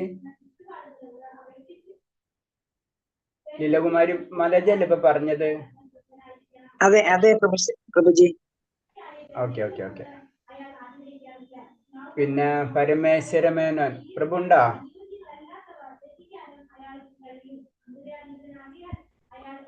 ഓക്കെ. പിന്നെ ആരെങ്കിലും എന്തെങ്കിലും പറയാനുണ്ടെങ്കിൽ പറയൂ. ഞാൻ ഓരോരുത്തർ വിളിക്കുന്നില്ല, ചിലപ്പോൾ വേറെ എന്തെങ്കിലും ബിസിയിലായിരിക്കും. അപ്പൊ ഞാൻ വിളിക്കുമ്പോ പിന്നെ അവർക്ക് വിഷമമുണ്ടാന്ന് വെച്ചിട്ടുണ്ട്. ഹരേ കൃഷ്ണ പ്രഭുജി. പിന്നെ ഒരു സംശയമുള്ളത്, പിന്നെ കുട്ടിക്കാലം മുതലേ നമ്മൾ ഹരേ രാമ തുടങ്ങിയിട്ടല്ലേ ചൊല്ലുന്നത്. അപ്പൊ ഇതും അതും തമ്മിൽ വലിയ വ്യത്യാസമല്ലല്ലോ, എല്ലാം ഒന്ന് തന്നെയല്ലേ? അതെ ഒന്ന് തന്നെയാണ്. കാരണം എന്ന് വെച്ച് കഴിഞ്ഞാൽ നമ്മളിപ്പോ പഠിച്ചത് ഭഗവത്ഗീതയല്ലേ. ഭഗവത്ഗീതയിലെ എന്താണ്? കൃഷ്ണനാണല്ലോ ഇമ്പോർട്ടൻസ്. കൃഷ്ണനിൽ നിന്നാണ് എല്ലാതും അല്ലെ തുടങ്ങുന്നത്. മനസ്സിലല്ലേ? രാമനായാലും ഇപ്പൊ നമ്മൾ പഠിച്ചാണ്. ശ്രീരാമസ്വാമി ആണെങ്കിലും ഭഗവാനിന്റെ അംശമാണ്, ഭഗവാനെ കേന്ദ്രീകരിക്കുമ്പോൾ. അപ്പൊ കൃഷ്ണനെ നമ്മൾ എന്തൊരു കാര്യം ആദ്യം ആർക്കാണ് പ്രയോറിറ്റി കൊടുക്കുക? കാരണം എവിടെ നിന്നാണ് ഫസ്റ്റ് പ്രയോറിറ്റി? ഭഗവാൻ. പിന്നെ ഭഗവാന്റെ ഇതിന്റെ പ്രത്യേകത എന്ന് വെച്ച് കഴിഞ്ഞാൽ, ഭഗവാൻ ശ്രീരാമസ്വാമി പോലെയല്ല ശ്രീകൃഷ്ണൻ അല്ലെ. നമ്മളെ ജനറൽ ആയിട്ട് നമുക്ക് നോക്കിയിട്ട് തന്നെ അറിയാം അല്ലെ. എല്ലാവരോടും ഏത് തരത്തിലും. പക്ഷെ ശ്രീരാമസ്വാമി ആണെങ്കിലോ എല്ലാതും പുരുഷോത്തമനാണ് അല്ലെ ശരിക്കും. അതായത് എല്ലാവരോടും ബന്ധങ്ങൾ എങ്ങനെയാണ് ശരിക്കും നമ്മളോട് കാണിക്കണാണ്. പക്ഷെ ഭഗവാൻ ശ്രീകൃഷ്ണൻ അങ്ങനെയല്ല, എല്ലാവരോടും ഫ്രീഡം ആണ് അല്ലെ. അപ്പൊ നമ്മള് ആ ഫ്രീഡം. ഹരേ രാമ എന്നുള്ളതിന്റെ അർത്ഥം പിന്നെ രാധാരമൺ എന്നുള്ളതാണോ അല്ലെങ്കിൽ ശ്രീരാമൻ എന്നാണോ എന്താണ്?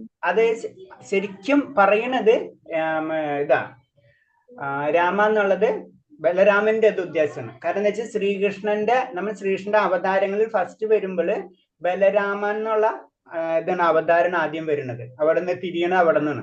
ബലരാമ ഭഗവാനിൽ നിന്ന് ബലരാം സംഘർഷണൻ, പിന്നെയാണ് തിരിഞ്ഞ്. അപ്പൊ ആ 2 ശക്തികളാണ് ഇനീഷ്യൽ ആയിട്ടുള്ളത്. അപ്പൊ അവിടെ നിന്നാണ് എല്ലാ അവതാരങ്ങളും സൃഷ്ടിക്കപ്പെടുന്നത്. അപ്പൊ എല്ലാ അവതാരങ്ങൾക്ക് കാരണം കൊണ്ടാണ് ശരിക്കും രാമ എന്നുള്ള പേര്. ഇപ്പൊ നമ്മൾ ഉദ്ദേശം നമ്മൾ ശ്രീരാമനെ മനസ്സിൽ കണ്ട് പ്രാർത്ഥിച്ചാലും കുഴപ്പമുള്ള കാര്യമില്ല എന്ന് പറയുന്നത്. കാരണം എല്ലാതും ഭഗവാന്റെ ആ വിഷ്ണു തത്വങ്ങൾ തന്നെയാണ്. അപ്പൊ അയ്യോ അത് തെറ്റല്ലേ, അങ്ങനെ നമ്മൾ ചിന്തിക്കേണ്ട. ഒക്കെ ഭഗവാന്റെ അംശങ്ങളും ഭഗവാന്റെ അവതാരങ്ങൾ തന്നെയാണ്. അപ്പൊ ഹരേ കൃഷ്ണ എന്ന് പറഞ്ഞ കൃഷ്ണന, കാരണം എന്ന് വെച്ചാൽ അത് അവിടെ ഇപ്പുറത്തേക്ക് തിരിയുമ്പോൾ എന്താണ്, നമ്മൾ സാധാരണ ശ്രീരാമ എന്ന് പറയുമ്പോൾ നമ്മൾ അത് വൈദികമായിട്ടുള്ള രീതിയിലും കണക്റ്റഡ് ആയി കഴിഞ്ഞു അല്ലെ. അത് ശരിക്കും അത് കുറെ നിയമങ്ങളും കാര്യങ്ങളും ത്രേതായുഗത്തിൽ എത്തി നമ്മൾ അല്ലെ, ത്രേതായുഗത്തിലാണ്. അപ്പൊ മുകളിലേക്ക് പോകുമ്പോൾ എന്താണ്, ആത്മീയത കൂടുതലുള്ള വ്യക്തിത്വമാണ്. താഴത്തേക്ക് ഇറങ്ങുമ്പോഴാണ് താഴത്തേക്കുള്ള ലോകങ്ങളിലേക്കുള്ള വരുന്നത്. അപ്പൊ ഈ യുഗത്തിൽ ഭഗവാൻ ശ്രീകൃഷ്ണൻ പറഞ്ഞിട്ടുള്ള പ്രത്യേകിച്ച് ചൈതന്യ മഹാപ്രഭു വരുന്നത് ഭഗവാന്റെ അവതാരമായിട്ട് തന്നെയാണ് വരുന്നത് അല്ലെ. അപ്പൊ ആ വരുമ്പോ ഭഗവാനിൽ തൊട്ട് സ്റ്റാർട്ട് ചെയ്യുന്ന കലിയുഗം സ്റ്റാർട്ട് ആവണം. അപ്പൊ കലിയുഗത്തില് ഏറ്റവും ഫസ്റ്റ് ഭഗവാനാണ്. അപ്പൊ ഭഗവാനെ നമ്മൾ ആദ്യം വിളിച്ചിട്ട് പിന്നെ നമ്മൾ പിന്നുള്ള മോളിലേക്ക് നമ്മൾ പതുക്കെ പതുക്കെ പോകുന്നതാണ് ചെയ്യുന്നത്. അതാണ് ഹരേ കൃഷ്ണ മഹാമന്ത്രം പറയുന്നത്. പിന്നെ ഇതിന്റെ ഉള്ളിൽ തന്നെ അപ്പൊ എല്ലാ മന്ത്രത്തിലും ഞാൻ പറഞ്ഞിട്ടുള്ള ഓം എന്നുള്ള വേർഡ് ഉണ്ട്, പക്ഷെ ഇതിൽ മാത്രം ഇല്ലാത്തതാണ്. ഇതിന്റെ ഉള്ളിലുണ്ട്, അത് നമുക്കറിയില്ല എന്ന് മാത്രമേ ഉള്ളൂ. നമ്മൾ ഓം എന്താണ്, അതും ഒരു ശബ്ദം തന്നെ. സാധാരണ ജനങ്ങളെ കമ്പയർ ചെയ്യുമ്പോൾ അവർക്ക് ഇതൊന്നും അറിയില്ല. അപ്പൊ അത് ആചാര്യന്മാര് അല്ലെങ്കിൽ നമ്മളെ അനുഷ്ഠാനങ്ങളിൽ പറഞ്ഞിട്ടുള്ളത് നമ്മൾ ഫോളോ ചെയ്യണമെന്ന് മാത്രമേ ഉള്ളൂ. ഹരേ കൃഷ്ണ. അപ്പൊ നമ്മള് വെച്ച് ചെയ്യാം. പ്രഭുജി, രാധാറാണിയുടെ പേര് കൃഷ്ണന്റെ പേരിന്റെ കൂടെ അല്ലേ പറയുന്നത്? അപ്പം ഹരേ രാമ എന്ന് പറയുമ്പോ ആദ്യം ബലരാമൻ ആണെങ്കിൽ രാധാറാണിയുടെ പേര് എങ്ങനെ അപ്പൊ ഹരേ എന്ന് പറയുന്നത്? ഹരേ എന്ന് പറയുന്നതാണ് ഭഗവാന്റെ തന്നെ അന്തരിംഗ ശക്തി. അതാണ് ശരിക്കും രാധാറാണി എന്ന് പറയുന്ന കൺസെപ്റ്റ്. ഭഗവാനും രാധയും ഒരേ ശക്തികൾ തന്നെയാണ്, മനസ്സിലായി. അപ്പൊ അതിന് ഹരേ കൃഷ്ണ എന്ന് പറഞ്ഞാൽ അതില് രണ്ടും ഇൻവോൾവ് ആയി, മനസ്സിലായ. അപ്പൊ ഹരേ രാമ എന്ന് പറഞ്ഞാലും ഭഗവാന്റെ ശക്തിയാണത്. അത് നമ്മളൊരു ഇൻഡിവിജ്വൽ ആയിട്ട് നമ്മൾ അതിനെ കാണരുത്, മനസ്സിലായില്ല. നമ്മുടെ ചിന്താഗതി എന്ന് പറഞ്ഞു കഴിഞ്ഞാൽ ഇത് കൃഷ്ണൻ, ഇത് രാധ, അങ്ങനെ അങ്ങനെ നമ്മൾ ബിംബങ്ങൾ പോലെയാണ്. ബിംബങ്ങളല്ല ഭഗവാൻ, മനസ്സിലായി. അത് നമുക്ക് നമ്മളെ കഴിവിന്റെ ഒരു ഇതിന്റെയാണ്, അത് ചിന്താഗതിയിലാണ് തോന്നുന്നത്. ഭഗവാന്റെ ശക്തിയാണത്. നമ്മളതിന് സ്ത്രീ പുരുഷൻ എന്നുള്ള ബന്ധം അതിനില്ല. ഗോപികന്മാരെന്ന് പറയുമ്പോൾ നമ്മളെ ചിന്താഗതി, ഇപ്പൊ നമ്മളും പറയുമ്പോൾ ഭഗവാന്റെ ഭക്തരെല്ലാവരും ഗോപികന്മാരെന്നാ പറയാം, മനസ്സിലായോ. അപ്പൊ നമ്മളെല്ലാവരും ഗോപികന്മാരാണ്. കാരണം നമുക്ക് മനുഷ്യരൂപം ഉള്ളപ്പോഴാണ് നമുക്ക് ഈ സ്ത്രീ പുരുഷ ലിംഗങ്ങൾ വരുന്നത് അല്ലേ, അല്ലെങ്കിൽ അതില്ല. ആത്മാവിന് അങ്ങനെ ഒന്നും ഇല്ലല്ലോ, മനസ്സിലായോ. അപ്പൊ ഇത് ശരിക്കും ആത്മീയതയാണ്, മനസ്സിലായി. അപ്പൊ ആത്മീയതയിൽ അങ്ങനെ നമ്മൾ ചിന്തിക്കേണ്ട ആവശ്യമില്ല. അപ്പൊ ഹരേ എന്ന് പറയുമ്പോൾ അതില് ഭഗവാൻ രാധാറാണിയുടെ ശക്തി, അല്ലെ ഭഗവാന്റെ ശക്തി എന്നാണ് അതിന്റെ അർത്ഥം. രാധാറാണി എന്നല്ല, ഭഗവാന്റെ ശക്തി തന്നെ ഒരു അംശമുണ്ട് അതില്. അപ്പൊ ഇത് ഭഗവാന്റെ തന്നെ ഒറിജിനൽ, മറ്റേത് ഭഗവാന്റെ ശക്തികൾ. മറ്റൊരു ഇത് പ്രഭുജി പറയുന്നത് കേട്ടത്, ഹരേ എന്ന് പറയുന്ന ഭഗവാനെ കൃഷ്ണ എന്നോട് പാപങ്ങളെ ഹരിക്കൂ, അതാണ് അർത്ഥം എന്നും ചില സ്ഥലത്ത് വായിക്കൂ, അങ്ങനെ എന്തോ ചെയ്തു. ഹരേ കൃഷ്ണ എന്ന് പറഞ്ഞാൽ എന്നോട് പാപങ്ങളെ ഹരിക്കൂ, ഹരേ രാമ പറഞ്ഞ എന്നോട് എന്നെ അങ്ങയോട് ചേർക്കൂ, അങ്ങനെയൊക്കെ, അങ്ങനെ പല വിധത്തിലും. അതെന്ന് വെച്ച് കഴിഞ്ഞാലേ നമുക്ക് സംസ്കൃതത്തില് സാധാരണക്കാർക്ക് മനസ്സിലാവേണ്ട രീതിയിൽ ആചാര്യന്മാര് പറയണമെന്ന് മാത്രമുള്ളത്. നമ്മൾ അതിലേക്ക് കൂടുതൽ പോകേണ്ട ആവശ്യമില്ല. നമുക്കൊരു മൊബൈൽ കിട്ടിക്കഴിഞ്ഞാൽ പലരും പല യൂസേജ് ഉണ്ടാവും അതിൽ. അപ്പൊ പലരും പറയും ഇതിൽ നമുക്ക് ഫോൺ വിളിക്കാം, ഓക്കെ നമുക്ക് ഫോൺ വിളിക്കാം, നമുക്ക് വേണമെങ്കിൽ വാട്സപ്പ് അയക്കാം അല്ലെ. അപ്പൊ നമ്മളെ ആവശ്യത്തിന് നമ്മൾ എങ്ങനെയാണ് അതേപോലെയാണ് നമ്മളെ കസ്റ്റമർ അല്ലെങ്കിൽ കടക്കാരൻ നമ്മളോട് പറയാ, എനിക്ക് ഫോൺ വിളിച്ചാൽ മതി, അപ്പൊ ഇതിൽ അമർത്താം എന്ന് പറയുന്ന പോലെ ആചാര്യന്മാര് നമുക്ക് പറഞ്ഞു തരുന്നത്. കാരണം അതിൽ പല പല മീനിങ്ങുകളും പല കാര്യങ്ങളും അതിലുണ്ട്. ഇപ്പൊ ഒരു മൊബൈൽ ടെക്നോളജി 10,000 ടെക്നോളജി ഉണ്ട്. ഇത് മുഴുവൻ നമുക്ക് അറിയേണ്ട ആവശ്യമില്ല. നമുക്ക് മൊബൈൽ കിട്ടാന്ന് മാത്രം, നമുക്ക് ആ മന്ത്രത്തിനെ പറ്റി മാത്രം മന്ത്രം ജപിക്കാം. അതിലുള്ള ശരിക്കും നമുക്ക് അതീന്ദ്രിയമായ ശബ്ദങ്ങളാണ്. അതെന്താണ് അതീന്ദ്രിയ, നമുക്ക് കൂടുതൽ ഡീറ്റെയിലിൽ പോകേണ്ട ആവശ്യമില്ല എന്നാണ് പറയുന്നത്. ഇവൻ പറയണെന്ന് വെച്ചാൽ നമ്മൾ ഗ്രന്ഥങ്ങൾ തന്നെ കുറെ ഗ്രന്ഥങ്ങൾ വായിക്കണ്ടെന്ന് തന്നെ പറയുന്നത്. ഭാഗവതം, മനസ്സിലായേ.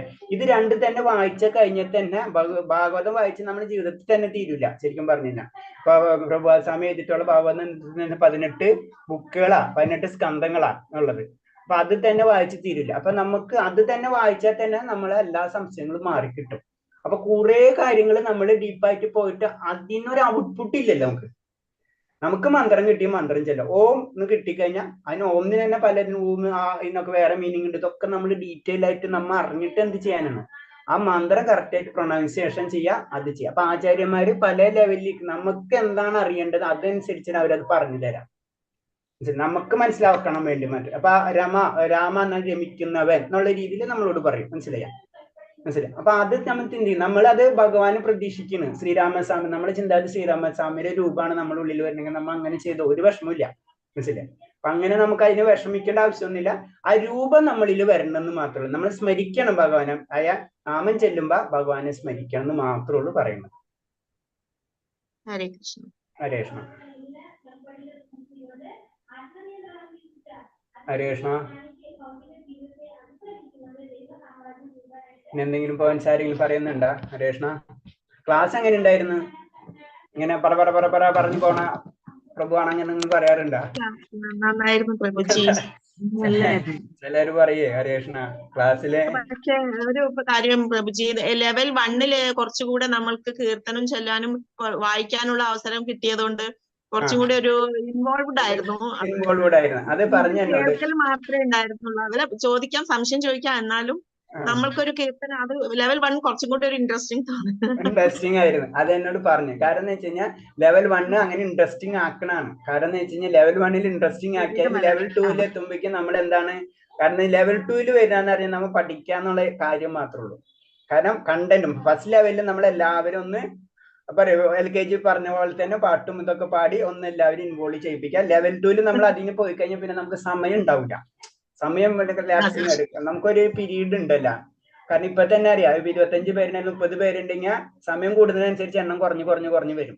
അപ്പൊ അറ്റ്ലീസ്റ്റ് ഈ 20 ദിവസം അല്ലെങ്കിൽ 40 ദിവസം കൊണ്ട് എല്ലാവരിലേക്കും എല്ലാ ശ്ലോകങ്ങളും എത്തിക്കാം. അതാണ് നമ്മൾ ആദ്യം ചെയ്തത്. എന്നാലും ഞാൻ ആ പോയിന്റ് നോക്കുന്നുണ്ട്. അടുത്ത ക്ലാസ് തൊട്ട് പറഞ്ഞു നന്നായി, ഞാനത് ശ്രമിക്കുക. പക്ഷെ ക്ലാസ് ലാഗാണ്. മാതാജി പറഞ്ഞ പോയിന്റ് ശരിയാ, കുറച്ചുകൂടി ഇൻവോൾവ്മെന്റ് ഉണ്ടാവും അങ്ങനത്തെ കാര്യങ്ങൾ ചെയ്യുമ്പോ. ഞാൻ നോക്കാത് ഹരേഷ്ണ. അടുത്ത ക്ലാസ് എപ്പോഴാണ് ഈ ബ്രിഡ്ജ് എന്ന് വെച്ചിട്ട് ഒന്നിനെ നാളെ തന്നെ കണ്ടിന്യൂ ചെയ്യാം. ഞാൻ നോക്കട്ടെ ക്ലാസ്. എന്നിട്ട് മാതാജിനോട് ആതിര മാതാജിനോട് അല്ലെങ്കിൽ മാതാജിനോട് ഞാൻ പറഞ്ഞിട്ട് രാധ സുരേഷ് മാതാജിനോട് പറയാം, മെസ്സേജ് ഇടാം. ഒന്നിലെ നാളെ തൊട്ട് ക്ലാസ് ബ്രിഡ്ജിങ് കോഴ്സ് സ്റ്റാർട്ട് ചെയ്യാം. ശരിക്കും ഞാൻ പറഞ്ഞ പോയിന്റ്സുകളാണ് ഇപ്പൊ ഇതിൽ വരുന്നത്. കൃഷ്ണബോധം, ആധാരം, പിന്നെ ഗുരു, സാധുശാസ്ത്രം, ഗുരു ദീക്ഷ എന്ന് പറഞ്ഞ എന്താണ്, പിന്നെ കീർത്തനം, ജപം, അങ്ങനത്തെ കാര്യങ്ങളൊക്കെ പറ്റിയിട്ടുള്ള ഡീറ്റെയിൽ ആയിട്ടുള്ള സ്ലൈഡ് ഒന്നും ഇല്ലാതെ ജനറൽ ആയിട്ട് ക്ലാസ് എടുത്ത് പോകലേ. ഒരാഴ്ചത്തെ ടൈമാണ് പ്ലാൻ ചെയ്യേണ്ടത്. ഈ സമയത്ത് തന്നെ 3 മണിക്ക് തന്നെ.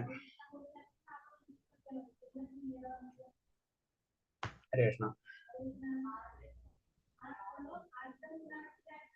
ശരി. വേറെ ആരെങ്കിലും വല്ല പോയിന്റ്സ് ഉണ്ടോ? അല്ലെങ്കിൽ സ്റ്റോപ്പ് ചെയ്യാം നമുക്ക്. അതിര മാതാജി, രാധേ സുരേഷ് മാതാജി ഉണ്ടാ? വന്നാ? ഹരേഷ് മാതാജി 1-2 പോയിന്റ്സ് പറഞ്ഞിരിക്കും നമ്മളെ ക്ലാസ്സിനെ പറ്റി. നല്ല ക്ലാസ് ആണ്. അല്ല എന്റെ ക്ലാസ് അല്ല മാതാജി, മറ്റുള്ളവരോടൊന്ന് പറ.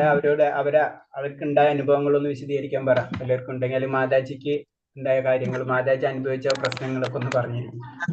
ഫോൺ വിളിച്ചാൽ ഫോൺ എടുക്കില്ല എന്നൊക്കെ ഒന്ന് പറഞ്ഞിരിക്കും. അതെ പ്രഭു.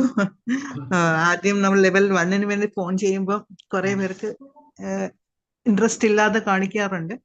അത് കഴിഞ്ഞിട്ട് പിന്നെ പതുക്കെ ലെവൽ 1 കേട്ട് കഴിഞ്ഞിട്ട് കുറെ പേര് പിന്നെ ലെവൽ 2 വന്ന അനുഭവമുണ്ട്. ഞാനും അതിൽ ഉൾപ്പെട്ടതാണ് ആള്. ലെവൽ 1 കയറാൻ തന്നെ ഒരു മടിയായിരുന്നു. അത് കഴിഞ്ഞ് അതൊക്കെ ഒരു ഭഗവാന്റെ അനുഭവങ്ങളും അതെല്ലാം ഞാനും അതിലേക്കൂടെ പാസ് ചെയ്തു. അതിലാണ് അങ്ങനെയാണത് മഹാരാജിന്റെ കാരുണ്യം കൊണ്ട് എനിക്കും ദീക്ഷ കിട്ടി. നല്ലൊരു അനുഭവമാണ് പ്രഭു.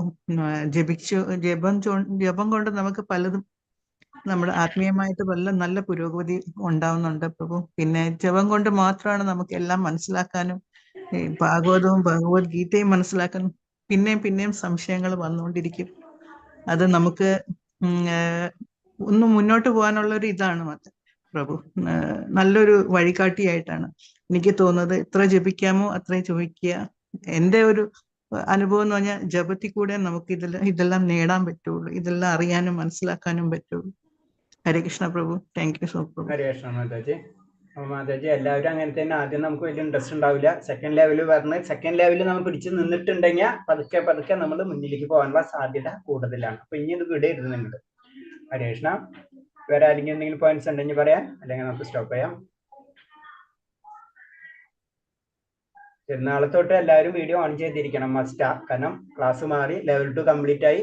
അപ്പൊ നമ്മൾ ഇനി ഭക്തിയുടെ ക്ലാസ്സസാ ശരിക്കും വരുന്നത്. അപ്പൊ ഭക്തിക്ക് പിന്നെ എല്ലാവരും ജപം ചെയ്യാത്തവരാരെങ്കിലും ഉണ്ടാവും, സ്റ്റാർട്ട് ചെയ്യാത്തവരാരെങ്കിലും ഉണ്ടാവും. സ്റ്റാർട്ട് ചെയ്യാത്തവരുണ്ടെങ്കിൽ നാളെ എന്തായാലും സ്റ്റാർട്ട് ചെയ്തിരിക്കണം. അടുത്ത ക്ലാസ് ഭക്തി ക്ലാസ് ആണ്. ഇപ്പൊ സ്റ്റാർട്ട് ചെയ്തിരിക്കണം. നമ്മൾ ഒരു മാലെങ്കിലും ജപിച്ചിരിക്കണം. അല്ലെങ്കിൽ നിങ്ങൾക്ക് അതിന്റെ കണ്ടന്റ് ഫീൽ ചെയ്യില്ല എന്ന് പറഞ്ഞു കഴിഞ്ഞാൽ നമുക്കത് നോവൽ വായിച്ച പോലെ അല്ലെങ്കിൽ നമ്മൾ പിക്ചർ കണ്ട പോലെ ഒക്കെ ഫീൽ ചെയ്യും. അതുകൊണ്ട് കാര്യമില്ല. അപ്പൊ ഒരു പ്രാവശ്യമെങ്കിലും ജപിക്കാൻ ശ്രമിക്കുക. എന്നിട്ട് നമുക്ക് നാളെ ക്ലാസ് സ്റ്റാർട്ട് ചെയ്യാം.